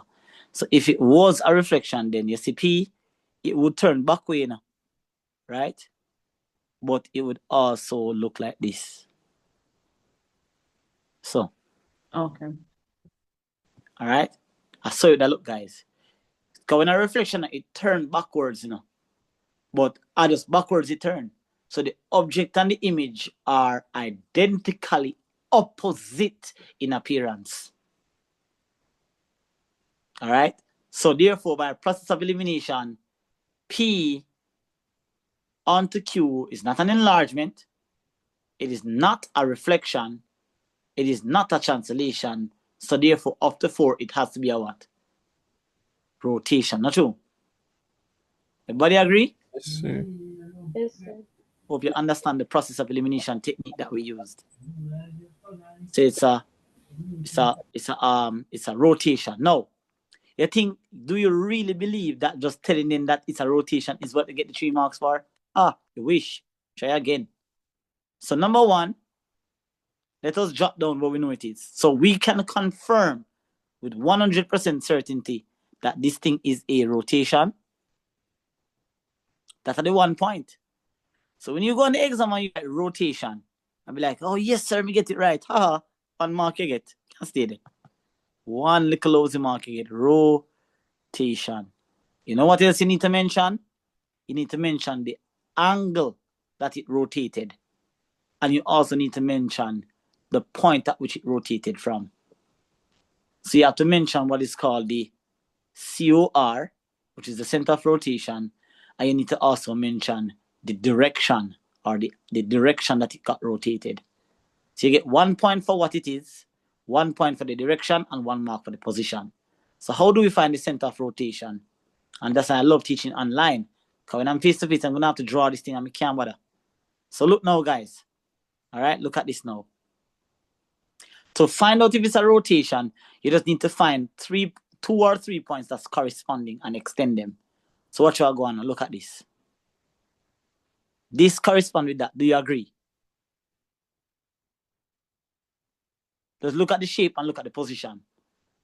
Do you agree that those 2 edges, those 2 vertices correspond? Yes, sir. Yes. All right. And do you now agree that these 2 vertices correspond right here? Do you agree that those two, like if you turn the shape around, would those 2 points correspond? Yes, sir. Make sure not agree, you know, but I just watch me and do the thing and just say okay then and just make me do the maths. Make sure not understand what I mean by correspond. All right. If I draw that shape here, let me say me draw it back the other way here, so. All right. Let me draw it back, so. You can draw it, so. All right. Oh yeah. Let me do it that way there. So what am I gonna do? Because I want you guys to see, you know, when you understand what I'm doing, because you just don't want to just do the maths. I'm gonna draw back P, but I'm gonna draw it backwards up top here, so. I'm gonna go so. So. Yeah, so. Okay. Let's draw it up here so just so you can see the correspondence. That's 2. Go so. Go so. So we are pretend it's a reflection. Look at this piece. This back piece here, so whoops. This back piece right so. That back piece up here is to the top left. This is to the top left as well. That's all. Right, that's all. So them 2 pieces correspond. Right? And then 2 pieces correspond. Right, that's all. So you just have to find. Right, so in other words, let me not complicate it, because if I do this all day, all night, it still are not going to get it like that. I want you to understand is find the points that are corresponding, points that are at the same position on the shape, right? And draw them. Now, do you notice here that they intersect right here, so? The 2 lines intersect right there. So that now is what we call the center of rotation. What is that position? How do we get to that position? We're starting from here. How do we get to that position? How much do I have to go across? And how much do I have to go up to get to that specific position?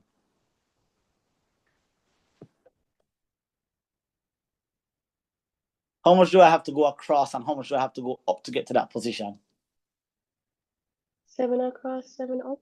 That is correct. 7 across, 7 up. For those of you who are wondering what the young lady just said, 1, 2, 3, 4, 5, 6, 7. So 1, 2, 3, 4, 5, 6, 7. 1, 2, 3, 4, 5, 6, 7. So 7 across and 7 up will take me exactly to that center of rotation. Not true? Lovely. So therefore now I can confirm that my center of rotation here is 7, 7. All right. What direction did it turn? Direction meaning clockwise or counterclockwise. So P, notice that, look at this now, watch this now. Notice that a piece here, let me zoom up. I'm zooming up, disappeared. Okay, notice that this piece here, watch it now. Rotate and go so. Up there so. So it rotate and go clockwise. Remember, say it's not Q onto P now. It's P onto Q. So if you want to call it that, then you can go do like this here. Notice that it creates a little circle. So if you go from here and go all the way around the other side, that's 180 degrees. That's 180 degrees. That's a full half a turn, right? If it was 90,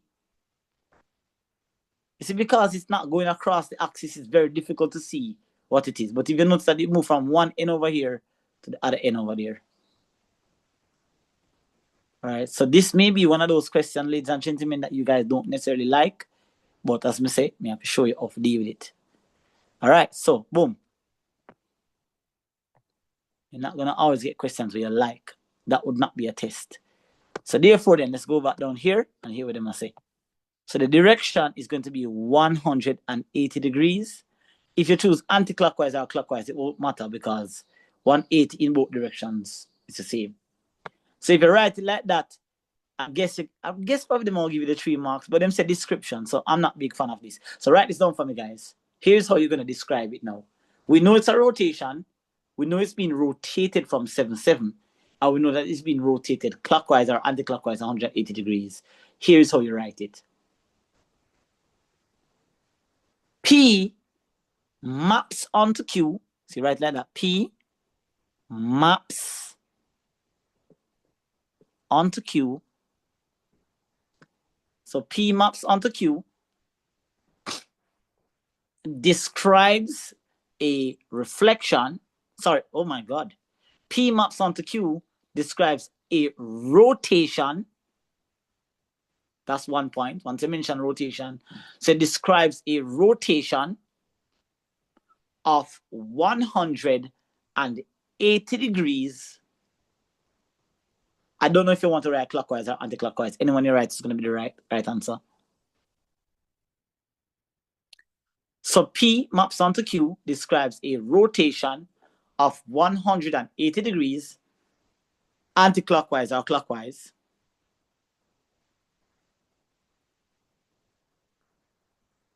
about the center of rotation, about the center of rotation, about the center of rotation, 7, 7 in bracket. Do you have to write it like that? No, that's just because I'm experienced in terms of answering these questions. So I think you doing this, and this, and with them whole markings when we do on the diagram, CC will give you the 3 marks. I would. If I'm your marker, I would. If I saw that on anybody's paper, this student know what they do. So I'll give you the marks. All right? So that is it. Everybody clear on that question? Is everybody clear on that question? Yes, sir. Yes, sir. All right, you know what? Because I want to see if you guys are talking in the chat, I'm going to let myself in the room. Hold on. Because I feel like I'm not talking in the chat and I don't know enough. So I'm going to go into the room and see what is going on. So you guys can talk to me in the chat. Come in, I hear some more voice. I just feel like I just come at the marathon. You just see me come at the marathon sake. I want to learn, you know. I don't want to come to maths now, because I'm not teaching again. I'm not teaching again.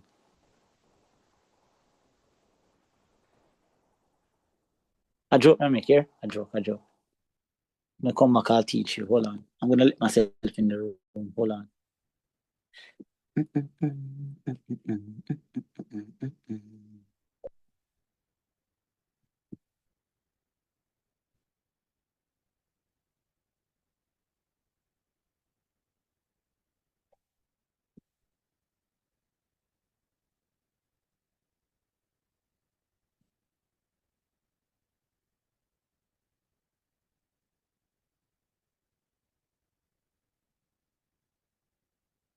Give me a second, guys. Hold on.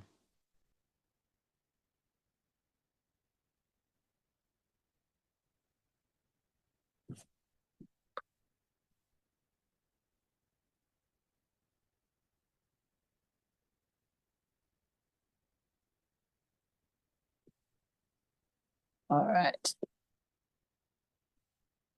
What's going on?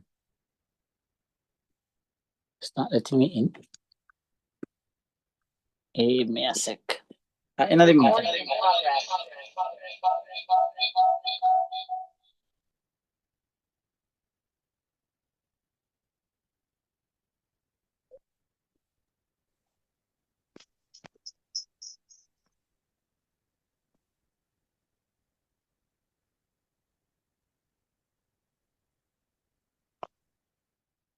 All right.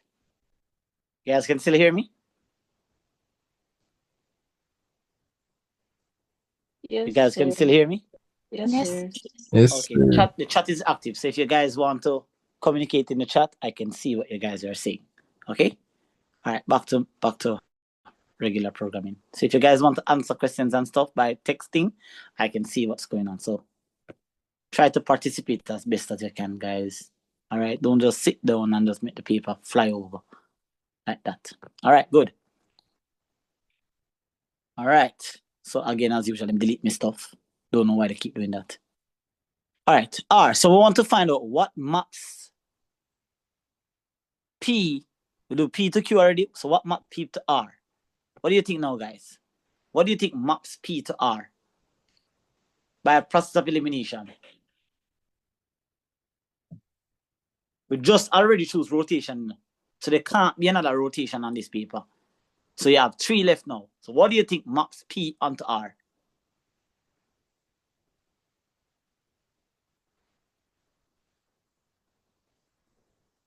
Come, guys. Come, guys. We just list out the 4 of them a while ago. Rotation, enlargement, reflection, and translation. You just eliminate rotation. Good. So 3 left. It has to be one of those 3. You can't say you don't know. It has to be one of them. So which one do you think it is?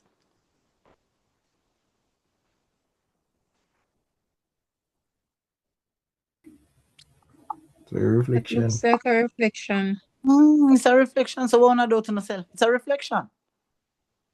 So that takes a long to answer. Supposed to say that already. Remember, Richardson. Was it Richardson? No, man. The young man we just talked a while ago. Yeah, I can see. Zahina says reflection. I can see that. Right? He just said that if it's a reflection, they might look at each other, them turning back to each other. So you can see that P is steering directly at R. You shouldn't be hesitating. You shouldn't be doubting yourself. So it's a reflection. Now, saying that's a reflection is 1 point. You have to tell them the mirror line that's being reflected through. So now, do we recall me saying that a reflection is where the object and the image is equal distance from each other? Anybody can vouch for me? So Yes, sir. Yes, sir. So good. So all you have to do is just pick a point. It doesn't matter which one. Pick a point. I'm going to pick this one. I'm going to compare it with this one. And then what's the distance between them now? Let's count. So we're going to count. Hold on. Let me grab one. All right. Let's just count now. 1, 2, 3, 4, 5, 6, 7, 8, 9, 10. So the distance between the 2 positions that I picked is 10. So that means that the distance halfway is going to be 1, 2, 3, 4, 5. Therefore, then, what am I saying? I am saying then that the mirror line is going to be exactly right here.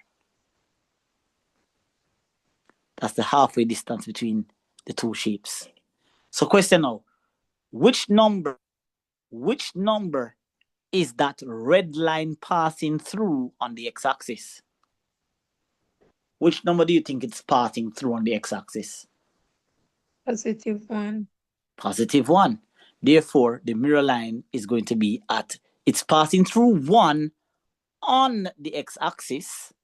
So if it's passing through 1 on the x-axis, what are we then saying? That the equation of this line is x equals 1. Not true? So we're going to go now. So now that we know that's a reflection, and we know that it's being reflected across the line x equals 1, let's put that into a sentence. So go back down here now. We're going to say what now? Write this down for me, guys. P maps onto R. P maps onto R.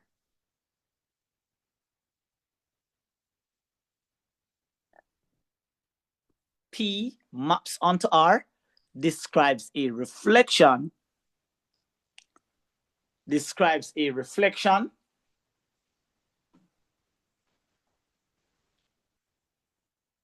across the line.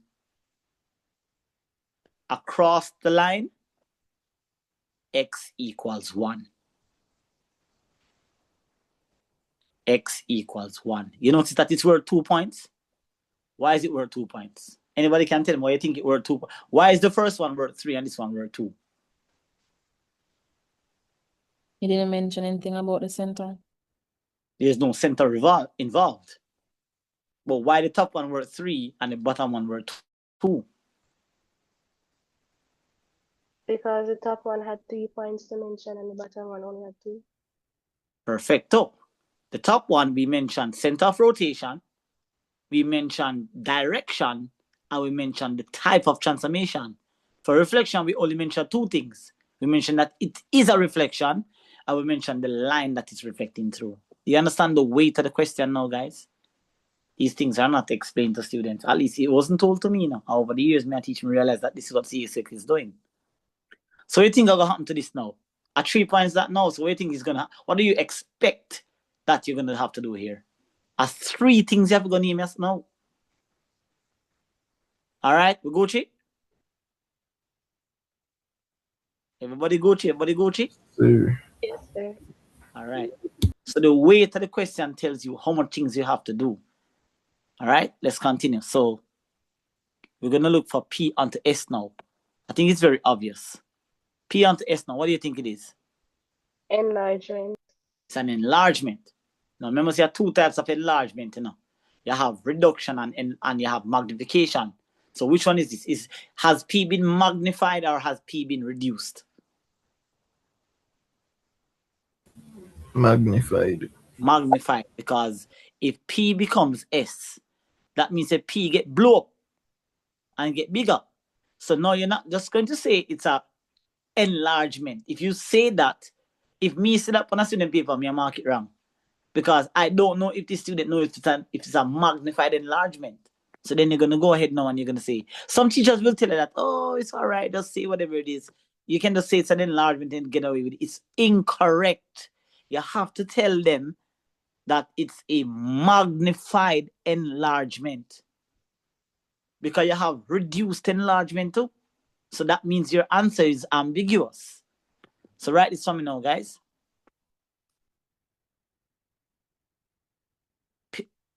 P maps onto S.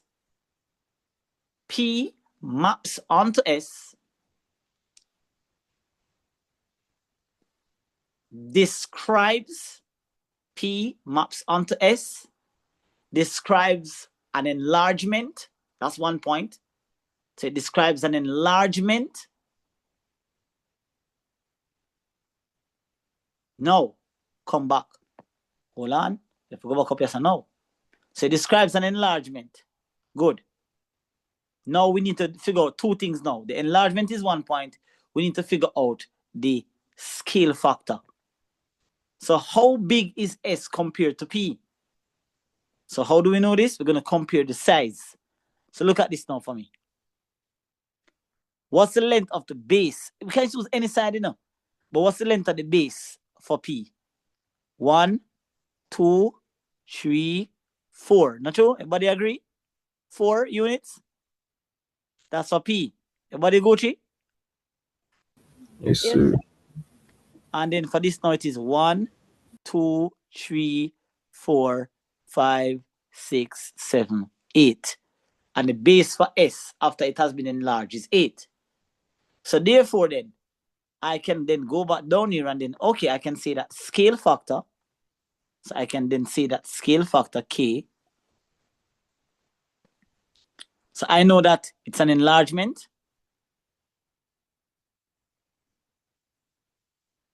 And put in bracket magnification. Like I said, I can't tell you how difficult C-set marks. I'm not marking paper, so I can't say, boy, if you not put that, then I'm going to put it wrong. I play it thing safe. So me say what me need to say, so me make sure so them can't take my marks, you know. So if you want to just write enlargement and leave it there and hope that they give you the marks, you don't know what kind of you don't know what kind of marker is going to mark your paper. Magnification. There are some cruel people out there, you know. Right? They know business, says a business them are running, you know. So when them catch your paper, they don't know say your people them are mark Richardson, they don't know say your people them are mark Zahania. They just mark your paper. So if them just in a one bad mood like them, they mark a 1, 10, 15 people before yours, and then 15 people they act like them not no sense. They just take it out for you. You want to give them a reason. You want to make the marker enjoy marking your paper. Right? Because if me see a bunch of foolishness, man, me just get mad and just can't bother. Right? So it's an enlargement magnification, right? It's the scale factor is what? Scale factor is, what's the scale factor? The scale factor is going to be the image divided by the object. So we can take any length and compare it to the object length. So the image length that we calculated was 8, and the object length was 4. So 8 divided by 4 is 2. You don't have to show the calculation, you know. You just have to mention it, but I'm teaching you how we get the 2. All right. So if you want to prove that it is 2, you can even use another side again. Look at this. I can use this side. Look at this. Image is 2, and the object is 1. And 2 divided by 1 is what? 2. And if I use this side again, look. 2. And I use this one. 2 divided by 1 is 2. If I use this back end here, 4 and 2, 4 divided by 2 is 2. So any side when we compare, we will still get 2. All right, just to put that out there. All right, and now, this is the interesting part now. You need to mention where it's been enlarged from. So that's something we have to do? Yes, that is how you get the distinction in math. So you have to mention the center of enlargement now. Where is it enlarged from?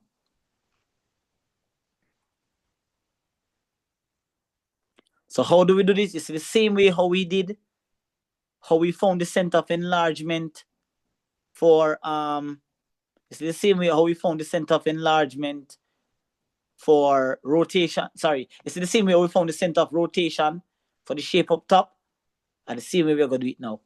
All right, so we're going to pick a side, pick a point now. Pick any point. Hold on, let me just erase them here. So we're going to pick a point now and connect them. Any point, no matter, as long as they are connected. So I'm going to choose, what shall I go on now? I want to connect P and Q.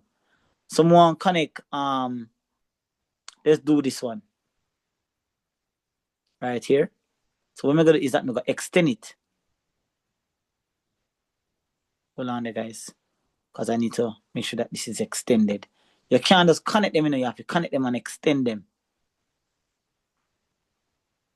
You can connect it like that. I'm going to extend it right through. Okay? And then I'm going to do it again now. I'm going to do it with the other color now. I connect them 2 ends here. So look now, I connected these 2 ends here. This end corresponds with this end right here. I can choose any other one now. I can choose this one right here with this one right here and connect them. So watch now, I'll connect these 2 now. Come on, Mr. Peart.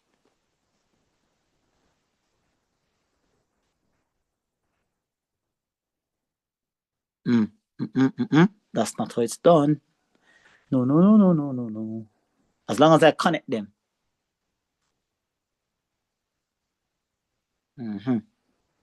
And notice now, as I extend it, notice make sure them connected in. As I connect them like that perfectly, do you notice that those two lines intersect right here? So those two lines intersect right here. So that means that it's been enlarged from this very specific position right here. So what is this position? Let's read it from the graph. That position is going to be, how much do you think it is? How do I get to that position? 7 across, 11 up. 7 across and 11 up. So it is being enlarged from the position 7, 11. It's been enlarged from the position 7, 11. Sir, I did not know that you had to do all these things to get these 3 marks. So when a person get a grade 4 or a grade 5, you understand why them get the grade 4 or grade 5? When you understand it, it's not hard, It's just because you don't understand, you don't know what to write. So let's continue our description now. What was the description I gave you? P maps onto S, describes an enlargement, a magnified enlargement, that is. A magnified enlargement with scale factor 2, with scale factor 2,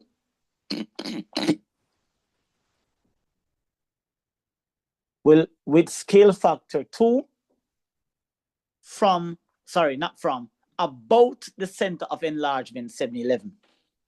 About the center of enlargement 711. About the center of enlargement 711. Do you have to write it exactly like how I write it? No. Write it in your own language, right? Write it in your own language. How best you think you can write it. As long as you mention that it's a positive, well, see, me will for on next part. You're supposed to say positive enlargement, but the fact you say it's positive too implies that it is positive. All right, so that's it. That's it for that question. All right. So lots of explanation in that. I didn't just want to tell you the answer and then leave you to go watch about the recording if you try bust your brain to figure out what I'm saying. You can watch this back and understand how it is that I do these things. Yeah? Everybody Gucci? Everybody learning and understanding something, or you learn something new Yes. today, or getting clarity? Yes, sir. Yes.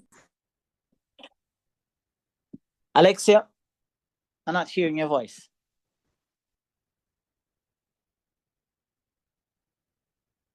I have 21 people in, well, not 20 because I'm in the class. So that's 20, that's 19. Beer Alexandria. Renosa Richardson Gucci. I heard Antonia. Avian usually does, also Avian just give me a thumbs up. Denon, I heard Jada talking as well. Jaden doesn't usually talk. None of them. Jaden, Kalwar, Jaden. Geneva is always in the chat. Joshua doesn't really talk. Keitra, you good? Kerry doesn't really talk. Nicolita, her Yes, sir, I'm okay. You're good. Tiola doesn't usually talk either. Miss Johnson, how you stay? And Aria, how you stay? And Zaina is always talking. I'm here. I'm coming on. I'm coming on. You're coming on. Just take some notes, man. Remember, you can't learn everything one day. Yeah, man, I know. All right. Lovely. Sorry. So I'm checking for everybody. I know who usually talks and who doesn't. So I'm not accepting people. All right, good. So last question here, 1 mark. On the grid provided on page 10, which is the one that we were looking at earlier, you're to draw the image of shape P after it has been translated by the vector -2, 3. Look at the weight of the question, guys. Look at the weight of the question. 1 point. That means I don't know whole for work you do. You know, if you calculate nothing. Sometimes when I was doing this question, I thought I had to calculate them, but then I recognize that the weight, when I'm in college, the weight of the question normally tells you what to do. So you're to draw it after it has been translated. How do we translate a shape? Basically, just use these numbers and go the direction where they want you to go. Remember, the top number is always X and the bottom number is always Y. So it's telling you that you should take the shape P and move the entire shape -2 to the left and 3 up. -2 to the left, take the whole entire shape P and move it -3 to the left and, -2 to the left and 3 up. Let me just clear this here. -3 to the left and -2 to the left. Pardon me. I keep saying the wrong thing. -2 to the left. So watch me now, guys. Look how I go on now. Every single point. In fact, the only thing I'm going to do is just plot 2 points and then figure out the rest. I don't need to plot all 3. Just once we catch 2 points, I'm good. So look how I go on now. I'm going to take this point, right? I'm going to move it 2 steps to the left. 1, 2. And I'm going to move it 3 steps up. 1, 2, 3. So I'm going to get up here, so. Oops, hold on there. Why is this going on? So hold on now. Come again, guys. Come again.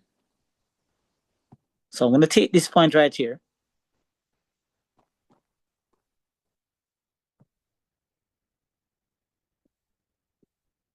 I don't know what's wrong with my pen. Okay, good. All right, so I'm going to take this point right here, guys. I'm going to move it 2 steps to my left. 1, 2. I'm going to move it 3 steps up. 1, 2, 3. So I'm going to say this point here, so I'm going to write this up. Then now I'm going to take this point at the back right here, so. Oops, that's not that. I'm going to take this point at the back right here. Move it 3 steps to the left, so. 1, 2 steps to the left. 1, 2, 3 up. So I'm going to be right here. So you see, if I'm going to catch them 2 points there, I don't need to do nothing else. Once we catch them 2 points up there, so. Me all right, because I already know how the shape looks. So I know right here that I'm going to have, watch now, 1, 2, 1, 2, 3, right here, so. 1, 2, 1, 2, 3. All right, so 1, 2, 1, 2, 3. So I already know how the shape look. I know the shape is going to look. It's going to have 1 stroke come down, so. Hold on, let me just use a different thing here. Right, good. So I'm going to have 1 stroke come down, so. 1 stroke come down, so. So we just have copy the shape. I know that I came 2 across like that. So I'm just going to carry this 2 across, so. And carry this slide it down, so.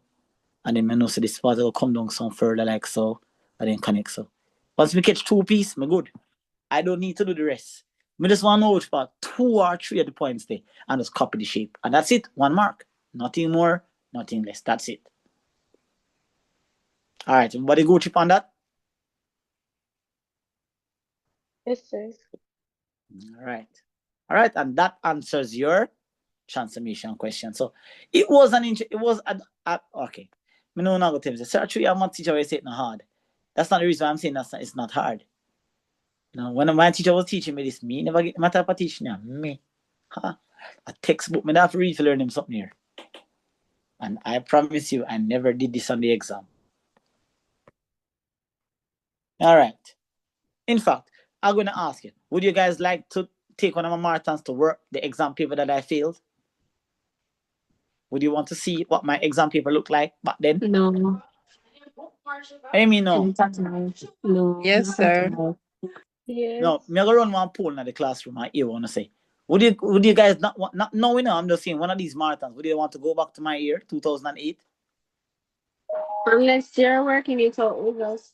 No, man, that's what I meant. I want to use one of the marathon, right? I usually want to keep the questions local, like really recent, but I want to make some of the marathons and like I want to go back, back. It's when you go back, you get experience to see how them questions did look.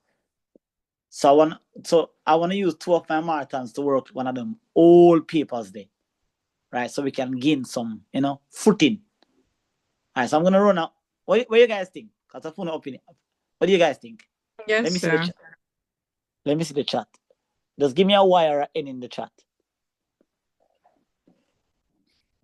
All right, let's see a bunch of yes I come through. All right. All right, yeah, man. Yeah, man. I see the yes is coming through. Yeah, man. So I'm going to use next week marathon to do one of the. I'm not sure if I'm going to use my year that I failed, or would you guys like to see the paper that I actually got the distinction on? We'll decide. I'm going to run a poll in the group in the week. And you tell me if you want to see, if you want me to work out the paper that I passed and got a distinction, or the one that I failed, or you want to work one from way back, like maybe like 2000 and something, early. I don't see any no's. All right, good. So that means that's an agreement. All right, good, perfect. All right, guys. So it's now 11:34. We're gonna work question 4, and then we're gonna take lunch. All right. And what a nice question to end this morning session. F of functions. All right. Let me see how much of them. All right, good, very good. So we're going to bring up some topics from topics that we teach from last year. So functions now, I think just by off the energy that I'm getting, I feel like a lot of persons kind of understand this functions thing here. So the functions f and g are defined as follows. F of x is equal to 5x plus 7. And g of x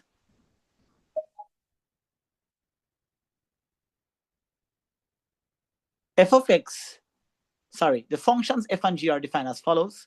F of x is 5x plus 7. G of x is equal to 3x minus 1. For the functions given above, you are to determine g of a third. So this is an input-output function. Therefore, we are required to input 1/3 for x right here because it says g of 1/3. So we're going to put 1/3 right here. Right? So this is going to be equal to 3 multiplied by 1/3 minus 1. Oh, JDS, so we do one question like this yesterday. Remember this video yesterday? And this week cancel this week like that? And the paper that we did yesterday with the face-to-face was January 2022. You guys are doing May 2022. So what that suggests, the questions come back twice. That means a lot of persons never get this question right. So you know what you do? Them send back the same question again. Those are some little patterns. All the face-to-face students that are in this class now, if they look in their notes yesterday, we did a question exactly like this one. So it's 1 minus 1, and that's equal to 0. All right? Everybody Gucci? Yes, sir. Everybody Gucci. 1 point. Now look at the weight. Pay attention to the weight. It will tell you how much working out you need to do. So here now, this is 2 marks, right? So now, what does this mean? Anybody remember what does that f minus 1 business mean? Inverse. Inverse, very good. All right, so if you don't know, remember, so you catch on now. Inverse. Inverse, f minus 1. Wait, hold on there. Stefania and Alicia, are you here? I don't see the girls in the class. I'm sending the link, but where are they? Sir, there's a journey. A journey? Czech said that they're trying to get to you, but the class is almost over, so I tell him that probably afterwards. Said that she didn't get, he or she didn't get the link. A journey. I sent them, so I don't know. I don't know. Because I'm not in the chat, but all right. They're supposed to message me before the class starts, because if I'm teaching, I can't stop the class till. All right, anyways. All right, good. F inverse. All right, now there is a shortcut for this. Do you use the shortcut? Well, I wouldn't take the chance. I wouldn't take the chance. I would rather go through because you see, when I take the shortcut, I can't say for certain if the marker is going to be like, all right, this student know what the money. So I'm not going to encourage you to take this. I would just use the shortcut to confirm my answer. Anyways, when you're finding the inverse, guys, we're going to let y equals the function. And the function we're working with here is the function f. So we're going to replace this function symbol here with the letter y.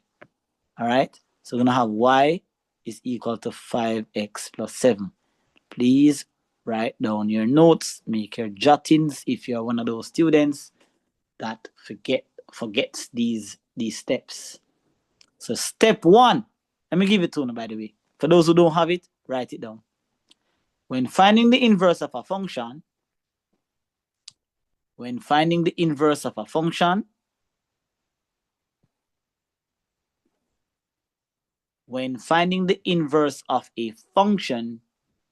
step 1, replace the function notation with y. That means you're going to replace the f of x or the g of x or the h of x or whatever of x them give you. You're going to replace that symbol or that notation with y. Step 1. Step 2, interchange x with y. Interchange x with y. Step 3, isolate y. Isolate y. Isolate means solve for y. All right, so step 1, I've made y equal to the function. I'm going to interchange x with y now. X are going to then therefore equal to 5y plus 7. So when I say interchange, it means that I'm going to swap position. Swap position. And therefore now I'm going to make y the subject now. We just did something about making subject of. Carry over the 7. We're going to get x minus 7 is equal to 5y. And therefore then, when we divide both sides by 5, hold on, let me write now on next line. I don't want to do that. When I watch a recording, I go question me and ask me, say, how you do that or why me do that. So x minus 7 divided by 5 is equal to 5y divided by 5. I'm dividing by 5 because I need y to be by itself. Cancel. Therefore, y is equal to x minus 7 over 5. Now, the moment you find y, guys, you have found the inverse. The moment you find y, you find the inverse. But remember, say them never say must find y. What them say must find f inverse. So you have to draw a conclusion. You have to say, therefore, f inverse x is equal to x minus 7 over negative 3. Sorry, let me get negative 3 from. I'm substituting already. So x minus 7 over 5. No, they said f inverse minus 3. So you need to put minus 3 in here. So now we're going to say f inverse minus 3. It means that you're going to replace the x that is in the inverse function with minus 3. So that's going to equal to minus 3 minus 7 over 5. That's minus 10 over 5. And that's equal to minus 2. All right, that's it. Now, again, like I said, it just looks like a lot. I have like, sir, this were 3 marks. Whether it were 2 or it were 3.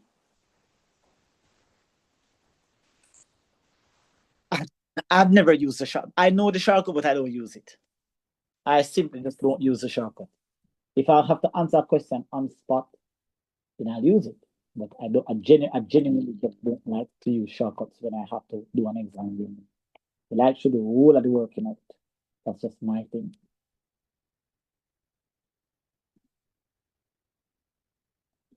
Okay.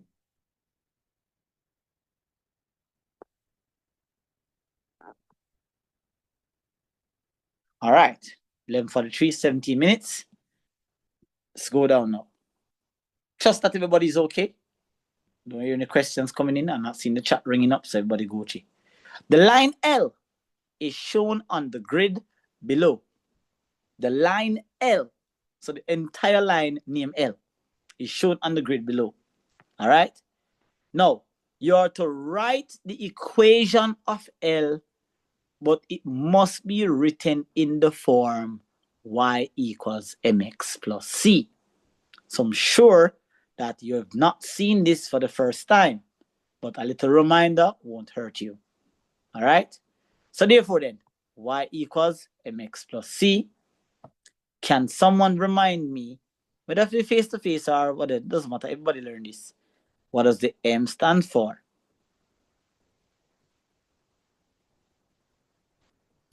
The gradient. Very good. The m stands for the gradient. Now the question is, how do you find the gradient?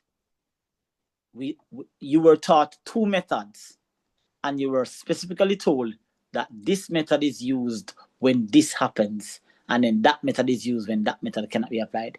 So give me the 2 formulas for gradient now. Do you remember what they are?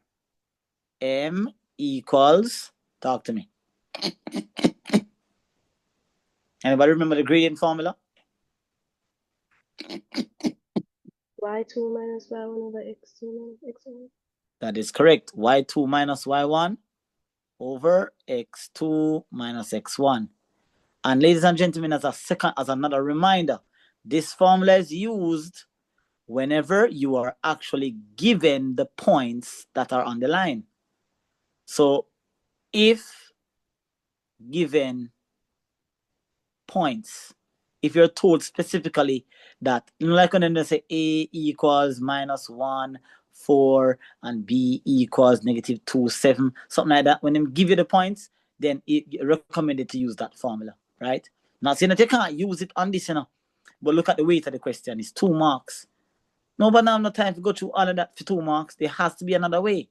So is there anyone else that can tell me the formula when we are on the graph, when the diagram is drawn for you? What is M equal to? Rise over run. That is correct again. Rise over run. So a lot of you guys may have seen me teaching this and then, oh, okay. So you'll be like, okay, so this is when it's being applied. That's why marathons are, well, I guess it's safe to say that they're important or they're helpful, right? When you have these things, guys, it's application now. You learn a bunch of formula, but it's time to apply them now. So rise over run here. Talk to me now. So how we go find the rise and the run? Here's what I want you to do, guys. I want you to choose points that are intersected. I don't want you to choose points like this one. And then when we are across the boxes, I want you to choose points that are crossing the intersecting the grid, the intersection of the lines that are on the graph. So what you want to do is that you want to choose points like, look at this now. Look what I'm going to choose. I'm going to choose one big one. I'm going to choose, in fact, you know what? I'm going to choose one little one. I'm going to choose this one. No one a big one. Choose this one. Right? Why am I choose that one? Because it intersect right there. So I'm going to choose that one here. Right there. So I don't want to choose them one here because them cross the boxes and I can't figure out what those numbers are. All right? So look now. I'm going to use a blue now. I'm going to make one right angle triangle. Boom. Right there, so. And come down, so. Once I create that right angle triangle, basically then, ladies and gentlemen, this becomes my rise. R-I-S-E. And then this distance here. So this becomes my rise. And this becomes my run. That becomes my run. So what's the distance of the rise? I'm coming down. So remember the sign. How much units is the blue stroke coming down? How much unit is that? -1 unit. No, -1. -1 unit. Correct. You are correct. -1 unit. Right? So that's my rise. Not true? Because I'm going down. And how much did I run to get to this position here? How much did I run? Like -3.